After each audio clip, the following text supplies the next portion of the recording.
gentlemen, xin chào. Xin chào tất cả mọi người. And thank you for joining today afternoon. Cảm ơn tất cả các anh chị đã có mặt trong buổi chiều ngày hôm nay. This is a topic that is very close to me. Và cái chủ đề ngày hôm nay thì thực sự là rất gần gũi với tôi. Because I have done this all my life. Bởi vì là tôi đã thực hiện cái chủ đề này là cả cuộc đời của tôi rồi. To produce results, Và tôi đã tạo được những kết quả thật rồi. you have to become excellent in operations. Và tôi đã trở thành một chuyên gia về vấn đề thực thi. And that's what differentiates you from another person. Và cái năng lực thực thi chính là cái chìa khóa để làm cho bạn trở nên khác biệt với những người khác. So I have simplified the whole understanding. Và tôi đã kiến tạo ra một cái chương trình mà các bạn có thể hiểu được tổng quát thế nào là năng lực thực thi. So that each one of you, when you leave in the evening, Và mỗi anh chị ngày hôm nay, buổi tối khi mà các anh chị ra về, carry back this fundamental understanding. và các anh chị sẽ có một cái nền tảng kiến thức cơ bản về năng lực thực thi. But it won't finish today. Nhưng mà nó sẽ không kết thúc ngày hôm nay đâu. It will only start today. Hôm nay chỉ là ngày khởi đầu mà thôi. Execution or operational excellence Năng lực thực thi hiệu quả actually has no finishing line. thực ra là không có cái kết thúc nào cả. You get better every day. Mình chỉ là mình cải thiện bản thân mình tốt hơn mỗi ngày mà thôi. It's like sportsmen. Nó giống như là chơi thể thao vậy. You compete with yourself all the time. Và mình phải cạnh tranh với bản thân mình hàng ngày. How can I get better? Làm sao để mình tốt hơn? So I'm going to explain to you the framework on which you can get better. Vậy thì tôi sẽ cho các anh chị cái nền tảng kiến thức về năng lực thực thi làm thế nào để chúng ta cải thiện hơn. And I'm very happy to be here. I was here in November. Và tôi rất là vui khi hôm nay tôi có mặt ở đây, và trước đó thì vào tháng 11 năm 2017 thì tôi đã đến đây rồi. I did 3 seminars. Tôi đã thực hiện 3 cái buổi hội thảo. And that was on strategy and organizational performance. Và những cái buổi hội thảo đó thì về những cái chiến lược làm sao để giúp doanh nghiệp của mình trở nên hiệu quả hơn. But as I mentioned, this is an important topic very close to me. Và như tôi đã nói thì cái chủ đề ngày hôm nay rất là quan trọng và nó rất gần gũi với tôi. So I will do my introduction quickly. Tôi sẽ giới thiệu ngắn gọn một chút. So you understand a little bit about what I'm going to be talking. Để các anh chị hiểu là tôi sẽ nói về những cái vấn đề gì trong buổi ngày hôm nay. And then we are going to keep it very interactive. Và hôm nay mình sẽ làm việc thật là hiệu quả. So I will ask you a few questions. Tôi sẽ hỏi các anh chị một vài câu hỏi. And you will learn as you answer. Và các anh chị sẽ học được khi mà các anh chị trả lời câu hỏi của tôi. So ladies and gentlemen, my introduction is that I'm a corporate executive of last 32 years. Và tôi đã làm điều hành doanh nghiệp trong vòng 32 năm qua. My last assignment was in head of Canon Asia Strategy as Senior Vice President. Cái vị trí gần đây nhất mà tôi đảm nhiệm đó là cựu phó chủ tịch cao cấp. I was based in Singapore. Phụ trách chiến lược của 23 quốc gia Canon ở châu Á, đặt trụ sở tại Singapore. And from Singapore I used to cover these 23 countries. Và ở Singapore thì tôi thường là bay đi công tác quanh 23 nước đấy. So I'm not new to Vietnam. Và tôi không còn xa lạ gì với Việt Nam nữa. First time I came 10 years ago. Lần đầu tiên tôi tới Việt Nam là khoảng 10 năm trước. That time Canon set up a factory in Hanoi, near Hanoi. Và lúc đấy là Canon mới thiết lập một cái nhà máy ở Hà Nội. Before Canon I used to head, before Singapore I used to head Canon operations in India. Trước khi chuyển sang Singapore thì tôi là giám đốc điều hành của Canon Ấn Độ. As a chief operating officer. Tôi là giám đốc điều hành. And before that I worked in Motorola and Tata Group. Và trước đó thì tôi từng là giám đốc điều hành của Motorola ở khu vực Nam Á. So I essentially worked in the Fortune 500 large organizations. Và tôi làm việc với những cái công ty ở trong danh sách 500 công ty lớn nhất thế giới. And I work with small enterprises. Và tôi làm việc với những doanh nghiệp vừa và nhỏ. To understand how they are growing, how they're performing, and how they're improving. Để hiểu là cái doanh nghiệp họ vận hành, họ phát triển như thế nào. I'm a mechanical engineer myself. Và sau đây là một số cái nền tảng. And I have done my management schooling from IMD Lausanne. Tôi từng học IBA ở hai cái trường đại học nổi tiếng trên thế giới. And I'm an honorary doctor. Và tôi cũng được tặng cái học vị tiến sĩ in the domain of leadership. Danh dự về lãnh đạo. This is with the Canon Global Chairman. Đây là với chủ tịch Canon chủ tịch của Canon. when he was congratulating me for taking the company from $15 million to $350 million. Khi mà anh ta tới chúc mừng tôi bởi vì tôi đã đạt được cái thành tựu là tôi đã giúp doanh nghiệp Canon phát triển từ doanh thu 15 triệu cho lên tới 350 triệu đô la Mỹ trong vòng 15 năm. I used to work in brand building and marketing and sales and appointed many brand ambassadors. Và tôi cũng từng làm việc với rất là nhiều hãng công ty sale, marketing. Tôi làm việc như một đại sứ. And I was connected with the minister because I was heading the Indian IT industry body. Và tôi cũng có cơ hội gặp Bộ trưởng Bộ Công nghệ Thông tin Truyền thông của Ấn Độ. In Singapore, I had nice 3 years. Ở Singapore thì tôi có khoảng 9 đến 10 năm. And this is not my business suit. Đây là cái bộ đồng phục của tôi. This is, as you know, a Chinese New Year culture. Là một cái bộ đồng phục theo văn hóa Trung Quốc. And we inaugurated many Canon offices in Asia. Và chúng tôi thì tổ chức rất là nhiều cái sự kiện. All business means customer engagement. Công việc kinh doanh hay là doanh nghiệp thì tất cả đều hướng tới là sự gắn kết của khách hàng. You cannot run business if you do not have customer engagement. Mình không thể nào mà mình vận hành doanh nghiệp của mình được nếu mà mình không có khách hàng. So I was a part in building one of the largest Asia's community for photography. Thì tôi đã đóng góp một phần trong cái việc xây dựng một cộng đồng khách hàng rất là lớn. Even larger very next year. Năm 2016 thì thậm chí còn lớn hơn rất là nhiều. I was a part of the Business Federation in Singapore with the minister here. Và tôi cũng là một thành viên trong hiệp hội doanh nghiệp ở Singapore. And with the Deputy Prime Minister of Singapore. Và đây là bức ảnh bức ảnh của tôi với Phó Thủ tướng của Singapore. And with the Parliament Secretary. Và đây là bức ảnh với Tổng Thư ký Quốc hội. Wait a minute, sorry.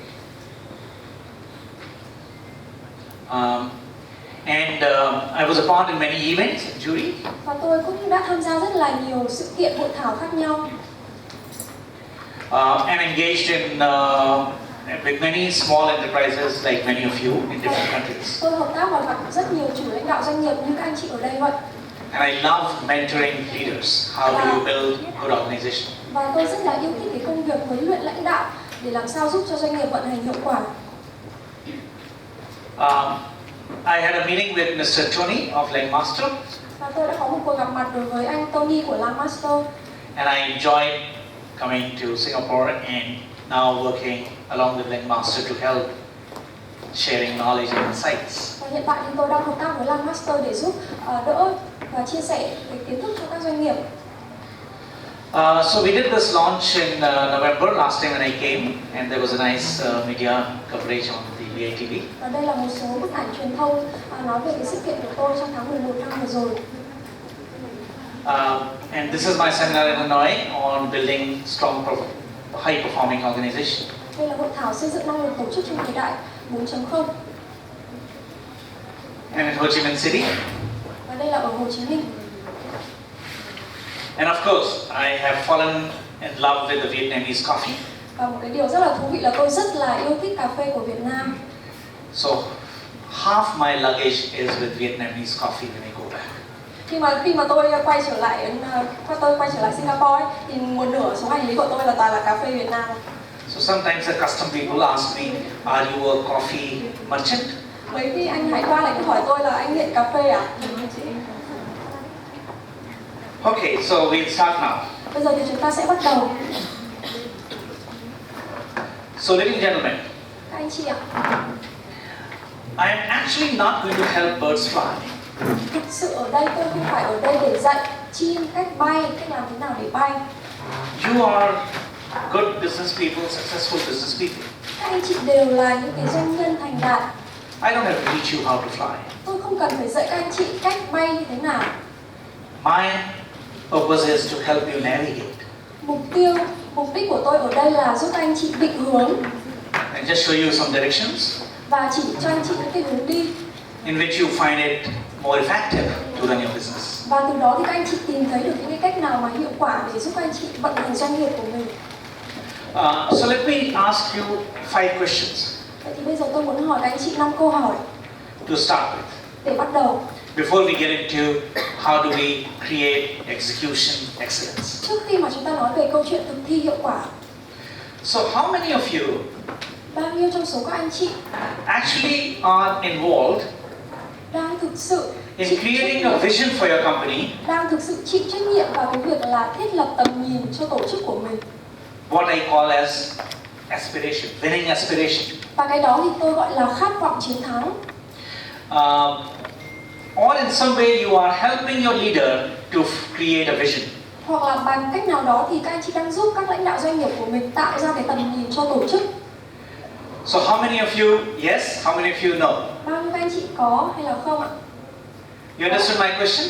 Các anh chị hiểu câu hỏi của tôi không ạ? How many of you are involved Bao nhiêu trong số các anh chị đang chịu trách nhiệm hay là tham gia vào việc in building a vision or really speaking an aspiration for your company? tham gia vào việc kiến tạo nên cái tầm nhìn cho tổ chức hay là công ty của các anh chị? Or do you know what the vision of your company is? Hay là các anh chị có biết là tầm nhìn của công ty các anh chị là gì không? So how many yes? Bao nhiêu các anh chị có? Most of you should be yes. Hầu hết là có. In some way, even if you are not writing the vision, you are involved in creating a vision. Bằng cái cách nào đó, kể cả là anh chị không phải là người viết ra cái tầm nhìn đó, nhưng mà thực ra các anh chị vẫn đang đóng góp vào việc hiện thực hóa cái tầm nhìn đó. But some of you maybe no, Một vài các anh chị thì có thể là không. which is okay, Cũng ok, không sao cả. because with time you will get involved into the vision. Bởi vì qua thời gian thì các anh chị sẽ tham gia vào việc kiến tạo và hiện thực hóa tầm nhìn đó. That will give you the purpose. Nó sẽ đưa cho các anh chị mục đích. And without a purpose, you may find the job not very interesting. Và nếu mà không có mục đích ý, thì các anh chị sẽ cảm thấy là công việc của mình không thú vị gì cả. Okay, let us see the relevance of this seminar. My next question. Câu hỏi tiếp theo của tôi: How many of you are responsible for creating a customer value proposition? You know the customer value proposition? bao nhiêu anh chị chịu trách nhiệm trong việc là tạo ra cái đề xuất giá trị cho khách hàng của mình? Và các anh chị có hiểu thế nào là đề xuất giá trị không ạ? Each one of you is involved in some business. Mỗi các anh chị đến đây đều ở trong một ngành kinh doanh khác nhau. And your business is creating some value for the customer. Và các doanh nghiệp của anh chị đang tạo ra những cái đề xuất giá trị khác nhau cho khách hàng. Anything, it could be a service, product, Nó có thể là dịch vụ hay là sản phẩm, or whether it is a restaurant business or boutique, hoặc là cái mình kinh doanh nhà hàng chẳng hạn. any business, but you are creating a value for the customer. Ngành kinh doanh nào cũng được, miễn là các anh chị đang tạo giá trị cho khách hàng. So how many of you are involved in helping in creating a value for the customer? Vậy thì bao nhiêu các anh chị đang chịu trách nhiệm trong việc là tạo ra đề xuất giá trị cho khách hàng hay là đóng góp vào việc tạo ra giá trị đó? Some of you are directly involved, Một vài các anh chị thì đang thực sự là tạo ra giá trị cho khách hàng, but some of you may be indirectly involved. nhưng mà một vài các anh chị thì lại không. So how many yes? Bao nhiêu các anh chị là có? Yes, many of you are involved Rất là in nhiều người creating a đang value tham for the gia, customer. rất là nhiều người đang tham gia vào việc tạo ra giá trị cho khách hàng. Okay, my next Câu hỏi tiếp theo: is how many of you are involved in making choices for your business? bao nhiêu các anh chị là đang chịu trách nhiệm trong việc đưa ra những cái lựa chọn chiến lược cho doanh nghiệp của mình? You know, strategy is all about choices. Chiến lược ấy thì nó chỉ là đơn giản là những cái lựa chọn thôi. And you have to make choices. Thì anh chị phải đưa ra chiến lược, lựa chọn. Some of you are doing this as a leader, Một vài các anh chị thì làm việc này bởi vì mình là lãnh đạo này. and some of you may be doing it as a department head or function head. Một vài người thì làm việc là mình đang là giám đốc của phòng ban nào đó chẳng hạn. Yeah, so feel free to tell me how many of you are really speaking, contributing to the strategy of your company. Vậy thì bao nhiêu trong số các anh chị đang thực sự đóng góp vào việc xây dựng chiến lược cho tổ chức của mình? Directly or indirectly? Gián tiếp hay là trực tiếp đều được. Many of you. Rất nhiều. We are involved into helping organization choose direction. Chúng ta đều tham gia vào việc giúp đỡ doanh nghiệp của mình đưa ra những lựa chọn chiến lược chính xác. Now, this is something that you can't help it. Whatever you're doing, some of you had no in some of the questions. But in this, really speaking, we have no choice. Vậy thì thực ra sau khi mà các anh chị đã trả lời những câu hỏi kia rồi ấy, các anh chị tham gia vào việc kiến tạo năng lực này, tạo ra những lựa chọn chiến lược này, hay là kiến tạo tầm nhìn này, thì các anh chị hoàn toàn không có lựa chọn. So if I ask you this question, how many of you are involved into creating results for the company? Thế nếu bây giờ câu hỏi của tôi là bao nhiêu trong số các anh chị tham gia vào việc kiến tạo ra kết quả cho doanh nghiệp của mình thì sao? What is called the execution or implementation? Cái gì gọi là năng lực thực thi hiệu quả? So everybody will have to say yes. Một vài người thì có thể nói yes. Unless you are here only or you are doing your work in your company which has nothing to do with execution. Trừ khi là các anh chị đang làm cái việc gì đó trong công ty mà chẳng liên quan gì đến thực thi cả. So essentially, whether you are involved into strategy selection or you are involved into building capabilities for your company. Vậy thì về bản chất là dù các anh chị đang tham gia vào việc tạo chiến lược hay là xây dựng năng lực của tổ chức của mình, Or whether you are involved in with regard to value proposition for the customer. hay là dù các anh chị đang tham gia vào việc tạo ra giá trị đề xuất cho khách hàng. One thing is for sure. Một điều mà tôi có thể chắc chắn, For creating performance, để tạo ra doanh nghiệp hiệu quả cao, you have no choice các anh chị không có lựa chọn nào khác but to be completely involved into creating results ngoài việc là phải tập trung hoàn toàn để tạo được kết quả and doing execution. và có một năng lực thực thi hiệu quả. You understand what I mean? Các anh chị hiểu ý không ạ? So let me now ask you, with this opening explanation, I want to ask you a question. Vậy thì để bắt đầu giải thích về khái niệm thế nào là năng lực thực thi hiệu quả thì tôi sẽ hỏi một số câu hỏi. Please share with me, maybe three of you can share with me, what you understand from operational excellence. Có thể là 3 người hay là 5 người có thể chia sẻ với tôi cái khái niệm mà các anh chị theo cách hiểu của anh chị thế nào là năng lực thực thi hiệu quả. What is your understanding? Các anh chị hiểu nó như thế nào? So when you want to become better in execution excellence, Khi mà mình muốn có một năng lực thực thi hiệu quả tốt hơn, what exactly do you want to become? thế thì các anh chị muốn chính xác là mình muốn trở thành như thế nào? So please let me know what is in your mind. Vậy thì hãy chia sẻ với tôi những suy nghĩ trong đầu các anh chị. So we'll have one person from there, one from here, and one from here. Mình sẽ có một người ở đây, một người ở đây và một người ở khu vực kia. Okay, let me start here. Để tôi bắt đầu ở đây. Any one of you who wants to share with me? Có anh chị nào muốn chia sẻ với tôi không ạ? And feel free to tell me what is your understanding about getting better in execution or operation. Hãy cứ thoải mái chia sẻ cái suy nghĩ của anh chị làm thế nào để mình có một năng lực thực thi hiệu quả trong doanh nghiệp.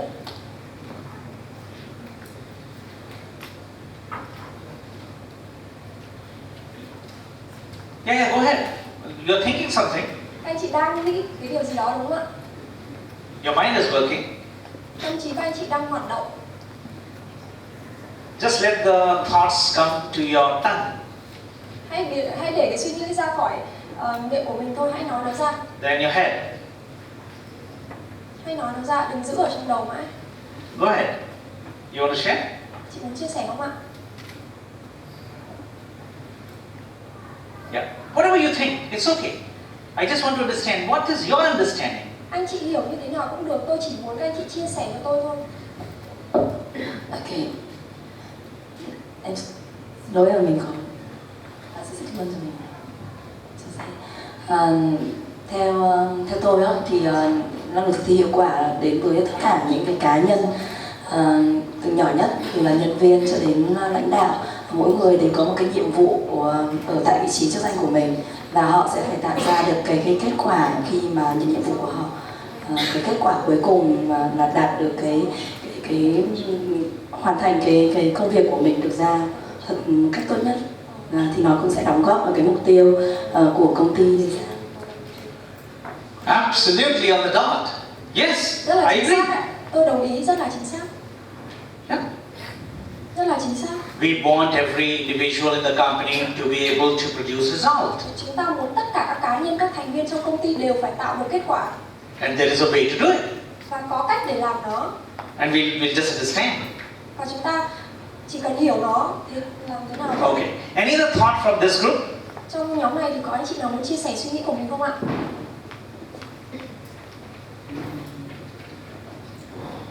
Yes. Theo quan điểm của em thì cái năng lực thực thi hiệu quả nghĩa là các cấp trong doanh nghiệp từ cấp cao, cấp trung đến cấp thấp thì cái bản mô tả công việc của mỗi người là gì thì có thể thực hiện được 18% trở lên.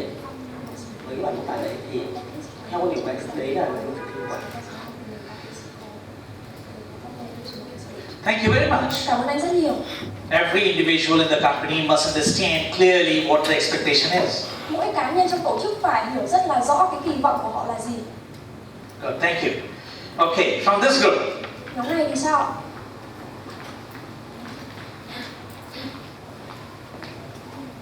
Yes, the lady there. Mời chị ạ. Xin cảm ơn ạ. Tôi cũng xin chia sẻ cái quan điểm của tôi về cái kết quả thực thi hiệu quả. Theo tôi thì cái kết quả thực thi hiệu quả là chúng ta phải có một cái mục tiêu rõ ràng của doanh nghiệp và chúng ta phải được đo lường bằng cái kết quả cụ thể, và từ cái mục tiêu cụ thể của doanh nghiệp chúng ta chia nhỏ cho từng thành viên ai làm một nhiệm vụ nào thì đạt cái mục tiêu và cái kết quả cụ thể của cái mục tiêu đấy và được đo lường hàng tuần, hàng tháng và hàng năm ạ. Thì tôi nghĩ là khi mà đã được đo lường thì chúng ta được đo lường được cái sự kết quả đạt được đến bao nhiêu ạ. Tôi xin hết. Thank you. Very good. Well Cảm ơn said. chị rất nhiều, rất là đúng. I think you should take this mic and you should do explanation more and more. Tôi nghĩ là sau khi chị chia sẻ xong thì chị nên cười, bởi vì cái chia sẻ của chị rất là hữu ích. Very good. So we have various opinions. You know, there is no time. Chúng ta có rất là nhiều luồng ý kiến khác nhau, tuy nhiên là chúng ta không có đủ thời gian. But if I ask each one of you, Nhưng mà nếu tôi hỏi mỗi một anh chị ở đây you will tell me things thì anh chị sẽ nói cho tôi which will fall basically in 12 areas. Which will fall in 12 areas. thì những cái suy nghĩ của anh chị đó nó sẽ rơi vào 12 cái mảng mà sắp tới đây tôi sẽ chia sẻ. So let us discover those. Và hãy xem là những cái mảng đó là mảng gì. Okay, good. So that's a good start with your ideas, talking about results, talking about people, orientation, talking about goal, alignment, Các anh chị etc. đã nói về mục tiêu, nói về con người, nói về mục tiêu của các tổ chức rồi. Okay, now Vậy thì bây giờ I want to draw your attention to a very interesting point. tôi muốn đưa ra một cái điểm rất là thú vị ở đây. All of us have ideas and thoughts. Tất cả chúng ta đều có những cái ý tưởng và những cái suy nghĩ. Your mind is working even now. Bây giờ các anh chị thậm chí là đang nghe tôi đây nhưng mà vẫn nghĩ những cái ý tưởng khác nhau. And it is full of ideas. Và tất cả các khía cạnh trong cuộc sống. And we often say Và chúng ta that thường nói rằng là we should keep our mind open. chúng ta nên giữ một cái tư duy mở. Have you heard of this word? Have you heard of this phrase? Các anh chị đã nghe đến cái cụm từ này bao giờ chưa ạ? Let us keep our minds open. Hãy giữ một cái tâm trí mở, một cái tư duy mở. You heard of this phrase? Chị nghe về câu nói này chưa? Why do we want to keep our minds open? Thế thì tại sao mình phải giữ tâm trí mở làm gì? Why do we want to keep our minds open? Tại sao mình phải giữ một cái tư duy mở làm gì? Yes? Chị ạ? Yeah? You want to guess? Why do you want to keep your minds open? Chị thử đoán không? Tại sao mình phải giữ một cái tâm trí, một cái tư duy mở làm gì? Vâng ạ, xin câu hỏi, cảm ơn câu hỏi rất là hay. Tôi nghĩ là luôn luôn có cái tư duy mở thay vì là mình đóng cái tư duy của mình. Khi mà mình đóng cái tư duy của mình thì mình sẽ bị hạn chế bởi những cái sự hiểu biết của mình. Còn khi mà mình mở cái tư duy của mình ra thì mình sẽ đón nhận được nhiều hơn và mình sẽ có nhiều cái hướng giải quyết hơn ạ. Good. Tốt. Thank you. So you keep your mind open so that you get more ideas. Vậy thì khi mà mình giữ một cái tâm trí mở, một tư duy mở thì mình sẽ có nhiều ý tưởng hơn. Mình đón nhận được nhiều hơn. Mình đón nhận được nhiều hơn. Yes, thank you. But there is another reason you have to keep your mind open. Mà còn một cái lý do nữa tại sao mình phải giữ một cái tâm trí mở. You have to take the idea and thought out of your mind. Mình phải lấy cái ý tưởng ở trong đầu mình ra. What will the idea and thought do in your mind all the time? Thế ý tưởng nó cứ ở trong đầu thì nó làm cái gì? You have to take them out and keep it on the ground. Mình phải lấy nó ra, đặt nó ra. So think your mind to be having a lot of golf balls. Hãy nghĩ cái hình dung là tâm trí của các anh chị đang có rất là nhiều quả bóng golf. Every day, take your hand inside, put the ball on the ground. Mỗi ngày mình hãy lấy một quả bóng golf ra, đặt nó trên mặt đất. And when you put on the ground, so that Và khi mà mình đặt nó trên mặt đất rồi you can take a swing. thì mình sẽ đánh bóng. That is essentially execution performance. Đấy chính là một cái ẩn dụ về năng lực thực thi hiệu quả. Taking the idea on the ground and hitting it. Lấy ý tưởng ra, hành động và biến nó trở thành hiện thực. There are many of us who just have a lot of ideas. Có rất là nhiều người trong số chúng ta là có rất là nhiều ý tưởng. Ideas don't produce results. Ý tưởng không thể tạo ra kết quả được. When you put the idea on the ground Khi mà mình lấy ý tưởng ra, and you swing for a shot, mình hành động và mình biến cái ý tưởng đó thành hiện thực, it will begin to produce results. thì nó sẽ bắt đầu cho ra những kết quả thật. This is another way of understanding what is the meaning of operational excellence. Thì tôi lấy một cái ẩn dụ ở đây để các anh chị hiểu thế nào là năng lực thực thi. There are two schools of thought, Có hai cái trường phái. and there are some people who believe strategy means a lot. Một vài người thì tin tưởng rằng là chiến lược có ý nghĩa rất là lớn. They say without the strategy, Họ nói rằng là nếu mà cái này mà không có chiến lược đúng ấy, your business will fail. thì doanh nghiệp sẽ thất bại. Many of you agree with this? Nhiều người đồng ý với điều này không ạ? If you don't have a right strategy, Nếu mà mình không có chiến lược đúng, your business will not perform at all. thì doanh nghiệp thì chẳng hiệu quả gì cả. Many companies have fallen Rất là nhiều doanh nghiệp đã thất bại rồi, because they didn't have the right strategy. bởi vì là đưa ra chiến lược sai lầm. But then there is another school Nhưng mà còn một cái trường phái khác, which says that strategy, even if it's not very right, họ nói rằng là kể cả là cái chiến lược của mình nó chưa được hay lắm, don't worry too much. không cần phải lo lắng quá nhiều. Worry on creating implementation, Hãy lo lắng về cái việc triển khai cái chiến lược đó, because it is this implementation or execution bởi vì đây chính là năng lực thực thi. which will produce result. Năng lực thực thi chính là cái yếu tố tạo ra kết quả. Strategy will not produce result. Chiến lược thì sẽ không tạo ra kết quả. Strategy will only show you direction. Chiến lược thì chỉ cho mình hướng đi thôi. Finally, you have to actually execute. Cuối cùng thì mình vẫn phải làm, đúng không nào? So both people talk. Vậy thì cả hai cái trường phái này cứ nói chuyện tranh luận với nhau. Depending on who you are asking the question, Phụ thuộc vào cái câu hỏi của bạn là gì, you will get two different reply. thì bạn sẽ nhận được hai cái phản hồi khác nhau, hai câu trả lời khác nhau.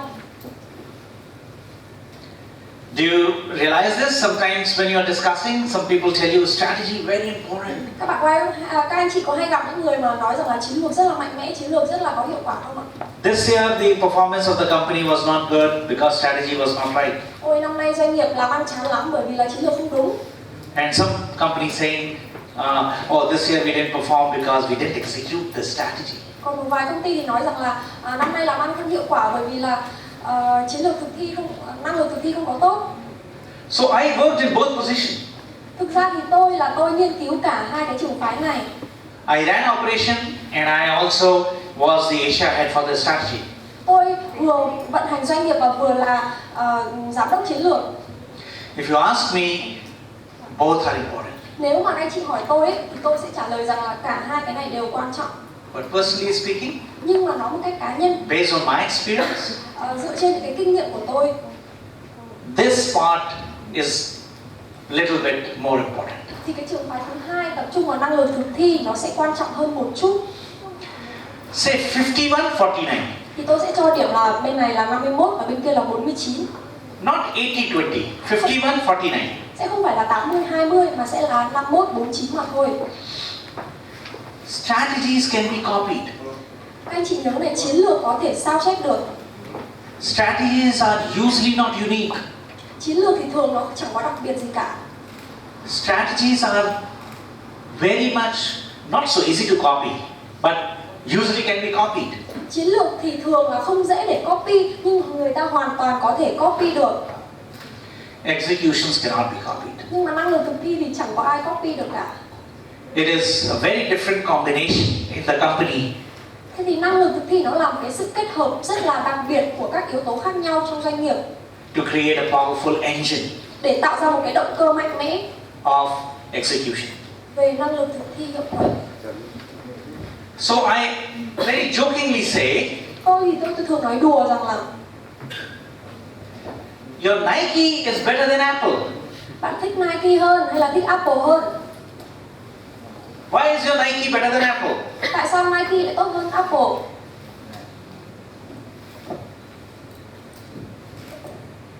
Because Apple says think different, Bởi vì là Apple thì bảo rằng là nghĩ khác đi, and Nike says just do it. còn Nike thì bảo sao? Làm. So jokingly, I always say your Nike is more important than your Apple. Vậy thì tôi thường nói đùa rằng là Nike thì sẽ tốt hơn là Apple. Some of you don't agree. Một vài anh chị thì có thể không đồng ý. You feel Apple is more important than Nike? Các anh chị nghĩ rằng là Apple là quan trọng hơn Nike. Yes, Nike is more important than Apple. Nhưng mà một lần nữa là Nike vẫn quan trọng hơn Apple. You don't think so? Anh chị không nghĩ thế à? Yes, so we have a lady who will share her idea. Come, please give it to her. Anh chị ạ. Oh, you can speak English, yeah? Yes, a little bit. Em thì em không nghĩ là Nike và Apple cái nào quan trọng hơn, bởi vì nó đáp ứng hai nhu cầu khác nhau của hai mảng thị trường, và các cái vấn đề nó thể hiện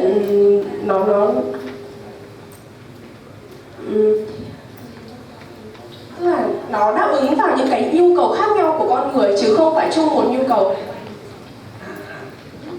Yes, you're right. Đúng, chị rất là đúng. Và chính vì lẽ đó em sẽ cho rằng cái tầm quan trọng của nó là như nhau, tùy thuộc vào tình huống và tùy thuộc vào nhu cầu cụ thể.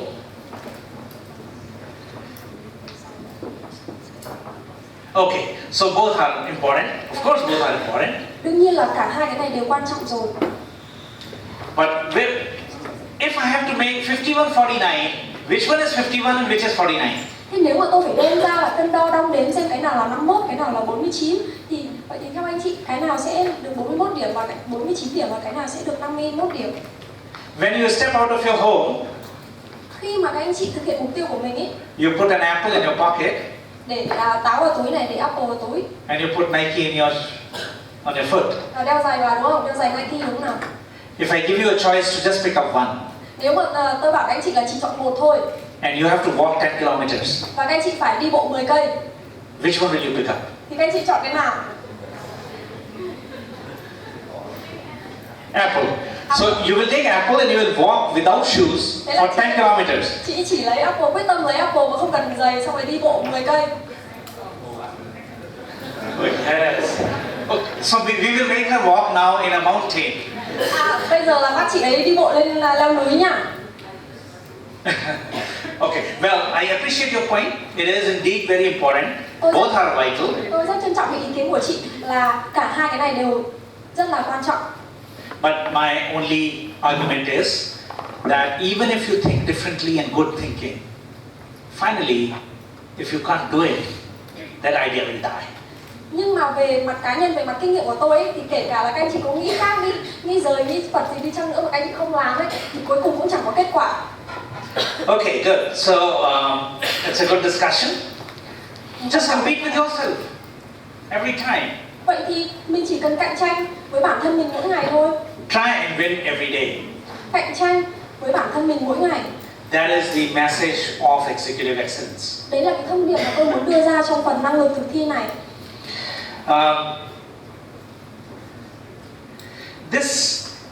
Does it look familiar to you? Just read the first sentence. Các anh chị hãy đọc cái câu đầu tiên, nghe là có quen không ạ?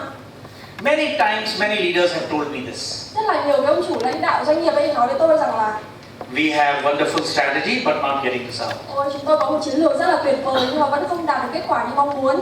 Some people even tell me we have tremendous capability, but results are not good. Một vài người thì nói rằng là chúng tôi có năng lực rất là tốt nhưng mà kết quả cũng không được xuất sắc lắm. Many times people say. Rất là nhiều lần mọi người cứ nói như vậy. In fact, some people say our products and services are great. Thực tế là nhiều ông chủ doanh nghiệp có nói rằng là sản phẩm và dịch vụ của chúng tôi rất là tốt. But somehow we are not gaining market share. Nhưng mà vẫn không giành được thị phần. And I have heard some people say all our departments are working very hard. Và tôi cũng nghe các anh chị lãnh đạo nói rằng là tất cả các phòng ban làm việc cật lực chăm chỉ lắm. But finally at the end the results are not so impressive. Nhưng mà cuối cùng kết quả vẫn không ấn tượng.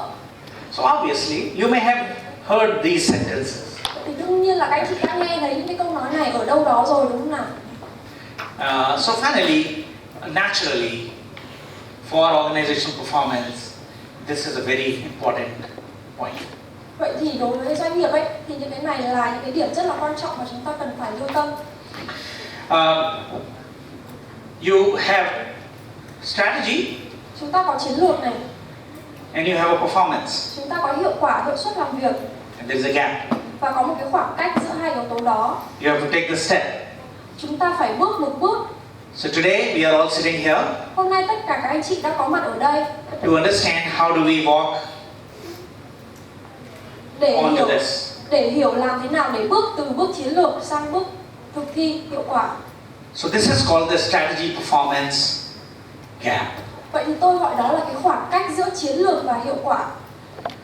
So before we dive now, let's understand Thế thì trước khi chúng ta đi sâu hơn một chút thì hãy hiểu một số cái nền tảng căn bản. what I'm going to tell you now. Những cái điều mà tôi sẽ nói, tôi sẽ chia sẻ với anh chị ở đây, It is not a magic pill. nó không phải là một cái viên thuốc thần kỳ nào cả. So if I give you a medicine and you take it with water, from tomorrow you become an expert in execution. Thì hôm nay các anh chị đến đây xong tôi đưa cho anh chị một viên thuốc, xong các anh chị uống, lấy nước uống, xong sáng mai trở thành một chuyên gia về thực thi hiệu quả. Yeah, unfortunately there is no such medicine. Đương nhiên là chẳng có cái viên thuốc nào như vậy đâu. Also, we have to understand that we must take 4 steps, Và chúng ta cũng phải hiểu một điều nữa là chúng ta có 4 bước, which are vital steps for creating high performance organization. có 4 bước quan trọng và quan trọng để xây dựng doanh nghiệp năng suất và hiệu quả. And there is no shortcut to it. Không có cái bước nào là bước tách biệt cả. This you have to do anyway. Không có lựa chọn nào khác cả, các anh chị phải thực hiện 4 bước này. So these 4 steps you must be taking. 4 bước này các anh chị có thể làm xong rồi. What are these 4 steps? 4 bước này là 4 bước gì? Have an intense desire. Bước số 1, có một khát vọng chiến thắng mãnh liệt. Purpose of your business and what you want to achieve must be intense in you, in your mind. Cái mục đích của doanh nghiệp của anh chị, cái tầm nhìn nó phải đủ mãnh liệt ở trong tâm trí của mình. It's like a dream. Nó giống như một giấc mơ vậy. I have to do this. Mình phải thực hiện nó. I will do this. Tôi sẽ làm nó. And I will find all resources to be able to do this. Và tôi sẽ tìm mọi nguồn lực để làm sao tôi hiện thực hóa giấc mơ của mình. Build a strong business force. Xây dựng nguồn lực kinh doanh hiệu quả. You have to have a powerful product or service to sell. Đương nhiên là làm doanh nghiệp thì các anh chị phải có một cái sản phẩm hay cái dịch vụ hiệu quả nào đó để bán, đúng không nào? That's called a value. Thì nó chính là giá trị. Anything unique. Bất kể một cái giá trị nào đặc biệt ấy. So think about what value your company is selling. Vậy thì hãy nghĩ xem là công ty doanh nghiệp của anh chị đang bán cái giá trị gì? Is it unique? Giá trị gì mà khác biệt? Different than others? Khác biệt so với những người khác. And is the environment very positive? Và có một cái môi trường rất là tích cực. And are there more positive forces pushing you? Và có một nguồn lực mạnh mẽ đang thúc đẩy các anh chị. That's a very important part for discussion. Và điều đó rất là quan trọng. The third step is making choices. Bước số 3 là ra lựa chọn chiến lược. Strategy I mentioned earlier is all about choices. Như tôi nói lúc nãy thì chiến lược nó chính là câu chuyện của lựa chọn, đưa ra những lựa chọn. And I'm assuming you have taken this third step. Và tôi cứ giả sử rằng là các anh chị đã làm xong 3 bước này rồi. Right or wrong, you as a leader or your staff have made choices of strategy. Dù là đúng hay sai thì các anh chị là lãnh đạo doanh nghiệp hay là nhân viên của anh chị cũng đưa ra những cái lựa chọn chiến lược. You can change it, Mình có thể thay đổi nó, but you have to have it. nhưng mà mình phải có nó. So like her, you have to have the apple in your pocket anyway. Như tôi vừa nghe của chị nói là kiểu gì là cũng phải có chiến lược, có quả táo ở trong túi. And the fourth important thing, Và điều quan trọng thứ tư, you have to build capabilities. mình phải xây dựng được những năng lực cơ bản.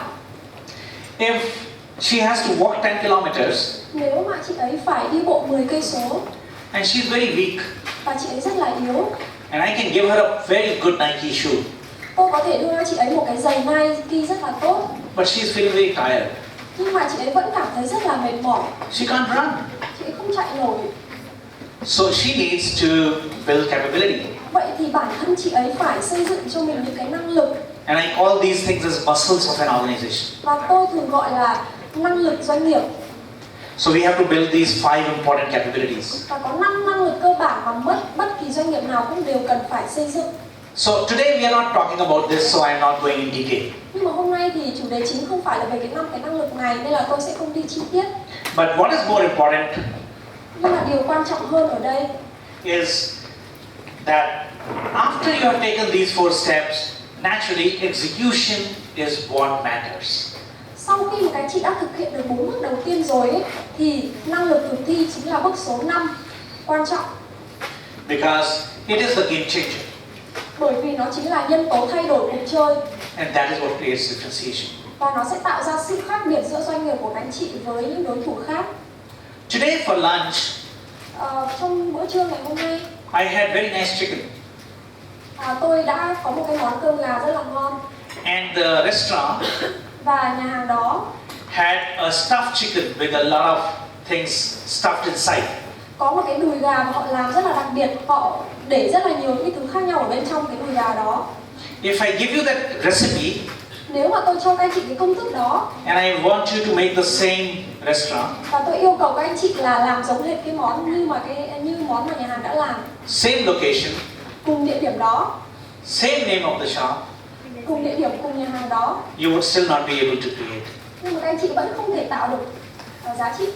This is the biggest differentiator. Đây chính là cái sự khác biệt, nhân tố thay đổi cuộc chơi.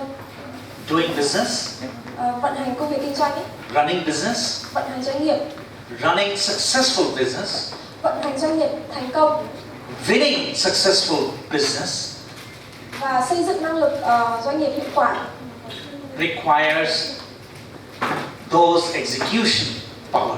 nó yêu cầu những cái sức mạnh thực thi hiệu quả. So with that background, let me walk into execution power. Vậy thì qua những cái phần nền tảng căn bản vừa rồi thì bây giờ tôi sẽ đi sâu hơn một chút về năng lực thực thi hiệu quả. And let us see what makes your organization strong. Vậy thì hãy xem là cái điều gì khiến cho doanh nghiệp của bạn có thể đạt tới một năng lực thực thi hiệu quả. Strong in execution, Năng lực thực thi hiệu quả, strong in winning, năng lực thực thi chiến thắng strong in producing results.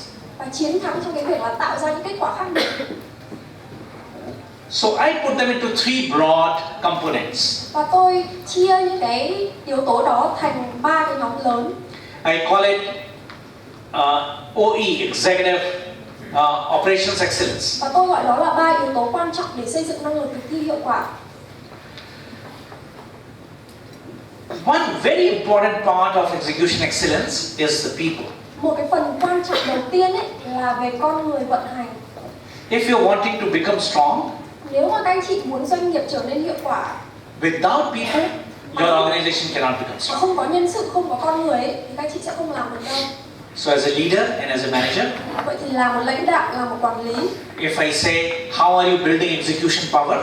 nếu mà tôi hỏi các anh chị là các anh chị xây dựng năng lực thực thi như thế nào, Your answer is, thế thì câu trả lời của anh chị là how do I build people power? làm thế nào để mình xây dựng được sức mạnh trong đội ngũ nhân sự. This is a very important component. Đây là một yếu tố cực kỳ quan trọng. I will explain what it means in this people power. Tôi sẽ giải thích ý nghĩa nó là như thế nào. The second important thing is a process. Điều quan trọng số 2 đó chính là quy trình. This is not the process that you have in your company. Cái này không phải là quy trình mà các anh chị đang vận hành trong doanh nghiệp của anh chị đâu. This is the process of execution. Đây là quy trình thực thi. So I ask you, what process of execution do you have? Thế bây giờ tôi hỏi các anh chị là các anh chị đang có cái quy trình thực thi nào? Execution needs a process. Thực thi nó cần một quy trình. Good organization and successful companies Nhưng tổ chức những công ty thành công, have built that process of execution. họ đã xây dựng rất thành công cái quy trình đó. It's like a wheel. Nó giống như là cái bánh xe ấy. It rotates and gains momentum. Nó quay và nó có được cái quán tính, cái đà. Same as people. Cũng giống như con người vậy. This is also a wheel. Nó cũng là một cái bánh xe. And it rotates and gains power. Nó cũng quay thường xuyên và nó đạt được sức mạnh. So our job as leader Vậy thì là một người lãnh đạo, công việc của chúng ta is to make sure that the pedal for these wheels is running. Phải đảm bảo rằng là hai cái bánh xe này nó luôn luôn quay và quay một cách hiệu quả. So we'll go in details about how to create that wheel. Thì mình sẽ tìm hiểu sâu làm sao để tạo được cái bánh xe đó. Each of these wheels have 4 gears, Mỗi cái bánh xe này ấy, lại có 4 cái bánh răng nhỏ. and we'll understand that. Và mình sẽ hiểu, đi sâu mình sẽ hiểu về nó. But right now I'm just trying to build the framework so that you understand easily. Bây giờ thì tôi mới chỉ đưa cho anh chị cái bức tranh toàn cảnh trước để làm sao các anh chị hiểu dễ hơn. So if I am building execution power, Nhưng nếu mà tôi xây dựng năng lực thực thi, and I have got a great wheel of my people, tôi có một cái bánh xe về nhân lực, về nhân sự, về con người rất là tốt rồi. and I have understood what is the magic of creating execution process, Và tôi cũng hiểu làm thế nào để tạo ra quy trình để xây dựng năng lực thực thi rồi. I would still not be able to create an execution Nhưng mà tôi vẫn chưa có khả năng xây dựng được năng lực thực thi because I'm missing bởi vì vẫn còn thiếu handle. một cái tay lái ạ. This is a Japanese term Đây là một cái thuật ngữ trong tiếng Nhật, called sanji. nó gọi là sanji. Sanji means self, Sanji có nghĩa là tự mình, tự bản thân mình. and leadership means, of course, your power to be a leader. Và leadership thì có nghĩa là lãnh đạo, khả năng lãnh đạo rồi. So this is even more important than these two wheels. Thực ra là cái tay lái này nó còn quan trọng hơn cái bánh xe rất là nhiều. So what do you need in self-leadership to be able to produce result? Vậy thì mình cần phải quản lý cái khả năng tự lãnh đạo của mình như thế nào để mình tạo được kết quả.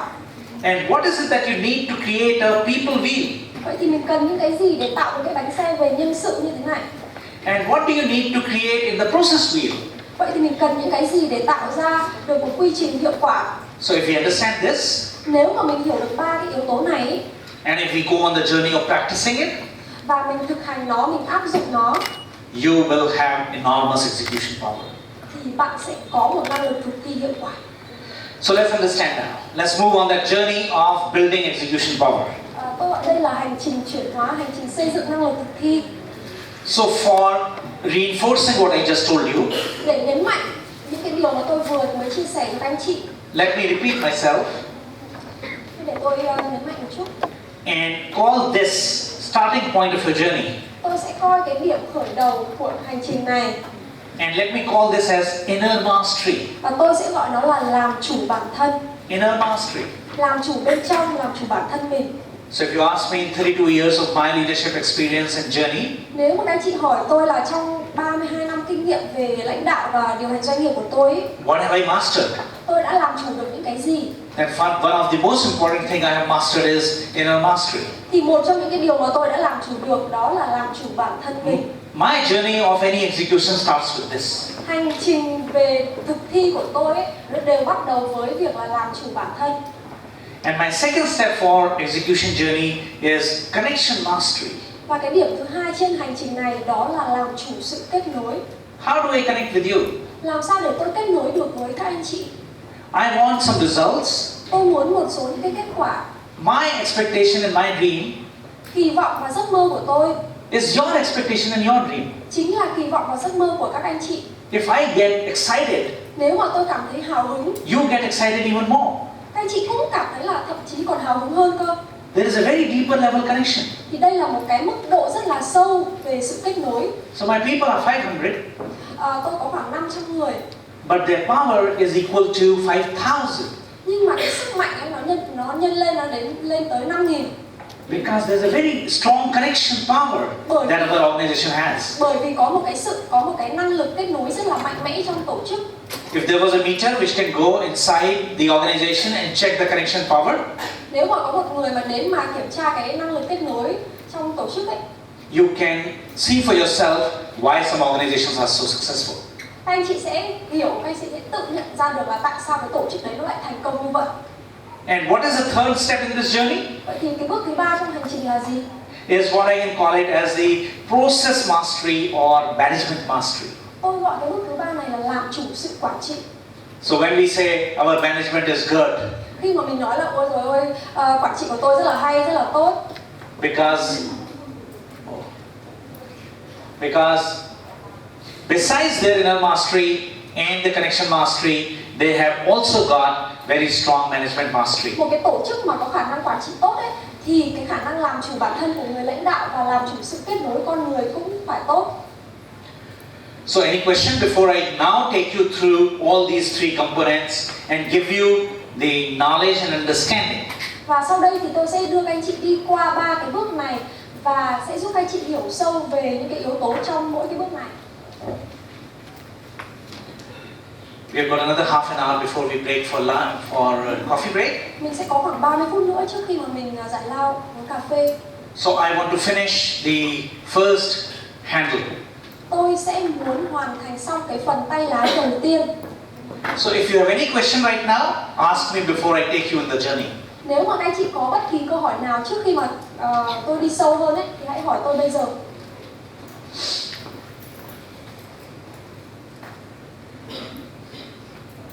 Okay, so let me go straight in.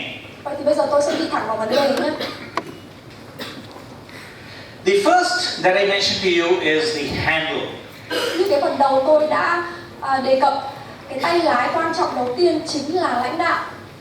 And basically, leadership that I'm talking about, which is Asanji leadership, is all about yourself. Cái phần lãnh đạo Samji mà tôi vừa nói lúc nãy thì nó chính là câu chuyện về tự lãnh đạo bản thân mình. So how do you make yourself result oriented, strong result oriented? Làm thế nào để mình định hướng được những cái kết quả tốt?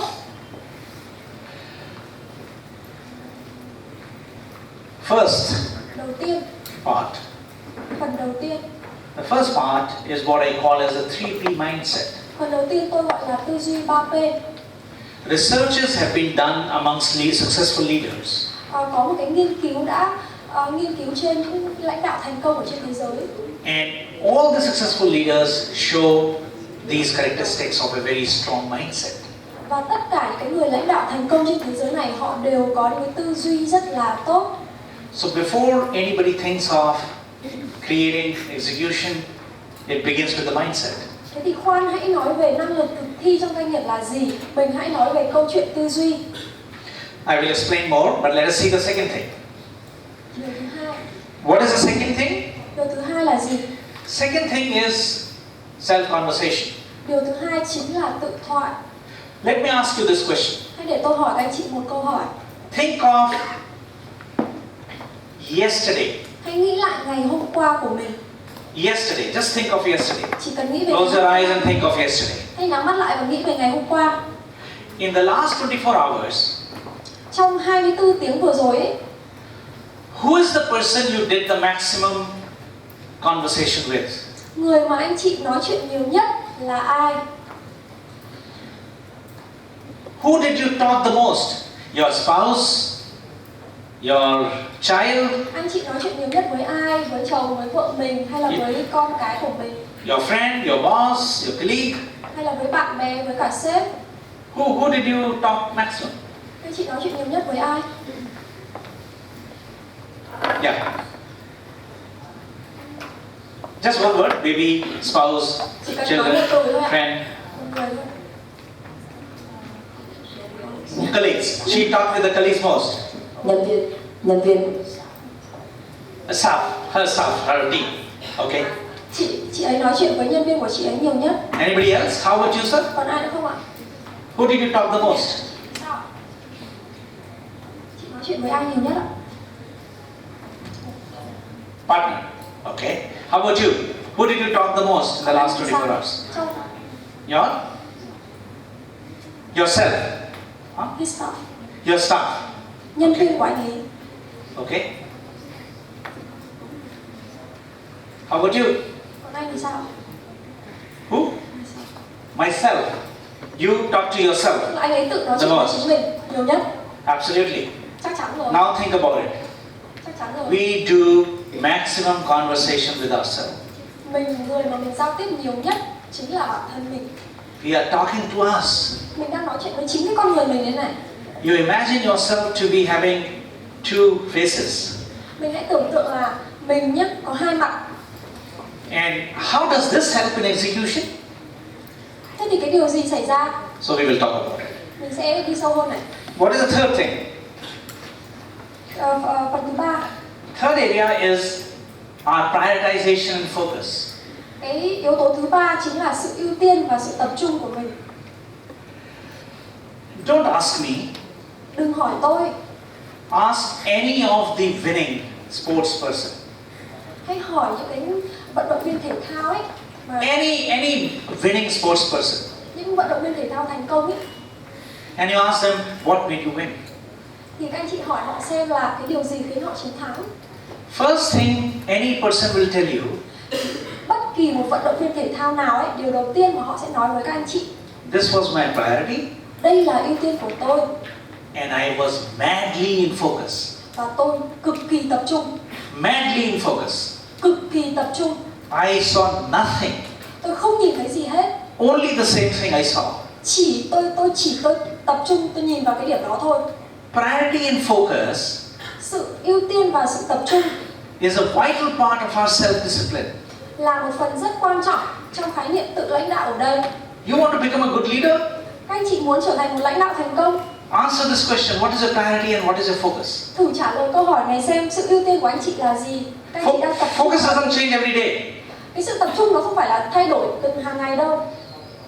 Do you know Maria Sharapova? Các anh chị có biết Maria Sharapova không? Tennis. Đánh tennis ạ. Đánh tennis. Yeah. Or Serena Williams. Serena Williams. You know all these sports people, Các world anh chị famous đều biết sports những cái vận people. động viên thể thao đó đúng không nào? Their focus doesn't change every day. Cái sự tập trung của họ không phải là cứ ngày nào cũng thay đổi đâu. They focus and focus and focus. They die. Họ tập trung. Till the end of their life, they just focus. Đến cuối đời vẫn tập trung. Priority and focus is the third very important part of our Sanji leadership. Vậy thì đây là cái yếu tố quan trọng thứ ba trong lãnh đạo Sanji. I asked this question to many leaders, what is the biggest tool you have? Tôi hỏi rất là nhiều lãnh đạo xem là công cụ lãnh đạo của họ là gì. Like when you go to circus. Circus where animals are there. Giống như là xiếc ấy ạ. And you look at what tool people have, Nhìn xem là họ có cái công cụ gì khi mà họ trình diễn xiếc. and the person might have a whip to control. Có thể là họ có cái dụng cụ để họ trình diễn xiếc chẳng hạn. Similarly, you go to any artist, Hoặc là mình đi hỏi những nghệ sĩ, you ask them what is your most important tool, mình hỏi họ xem là cái công cụ tốt nhất của họ là gì. and they'll tell you what is their most important tool. Và họ sẽ nói cho bạn biết là công cụ tốt nhất mà họ có là gì. Everybody will tell you what is their most important tool. Ai cũng sẽ nói cho các bạn biết công cụ tốt nhất là gì. Why not for leader? Thế tại sao lại không nói cho lãnh đạo biết? You are a leader. Anh chị là lãnh đạo. What is your most important tool? Cái công cụ tốt nhất của anh chị là gì? We must have an answer. What is our most important tool? We are all leaders. Tức là mình là lãnh đạo thì mình phải biết cái công cụ tốt nhất của mình có là gì chứ. So I used a tool in my life. Tôi sử dụng cái công cụ này trong cuộc đời của tôi. It is called a Q tool. Tôi gọi nó là công cụ công cụ Q. Q means questioning. Q Questions. có nghĩa là đặt câu hỏi. So we will learn about how questions can become as your biggest leadership tool. Mình sẽ học cách là tại sao cái công cụ là đặt câu hỏi nó lại trở thành một công cụ hiệu quả cho lãnh đạo như vậy. Okay, so let's cover these four quickly and then break for coffee. Mình sẽ làm cái phần đầu tiên nhanh thôi và sau đó mình sẽ giải lao. So let's learn what is our 3P mindset. Vậy thì như vừa nãy tôi nói tư duy 3P nó là cái gì? The first part, oh no, this is, wait a minute, where is my 3P mindset? Okay, what is the mindset? When we think of mindset, what do you understand by mindset? Thế thì người ta cứ nói về tư duy, vậy thì tư duy nó là cái gì?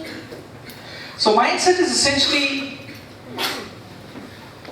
you build momentum with the mindset Mình sẽ tạo ra được động lực khi mà mình tư duy. in yourself.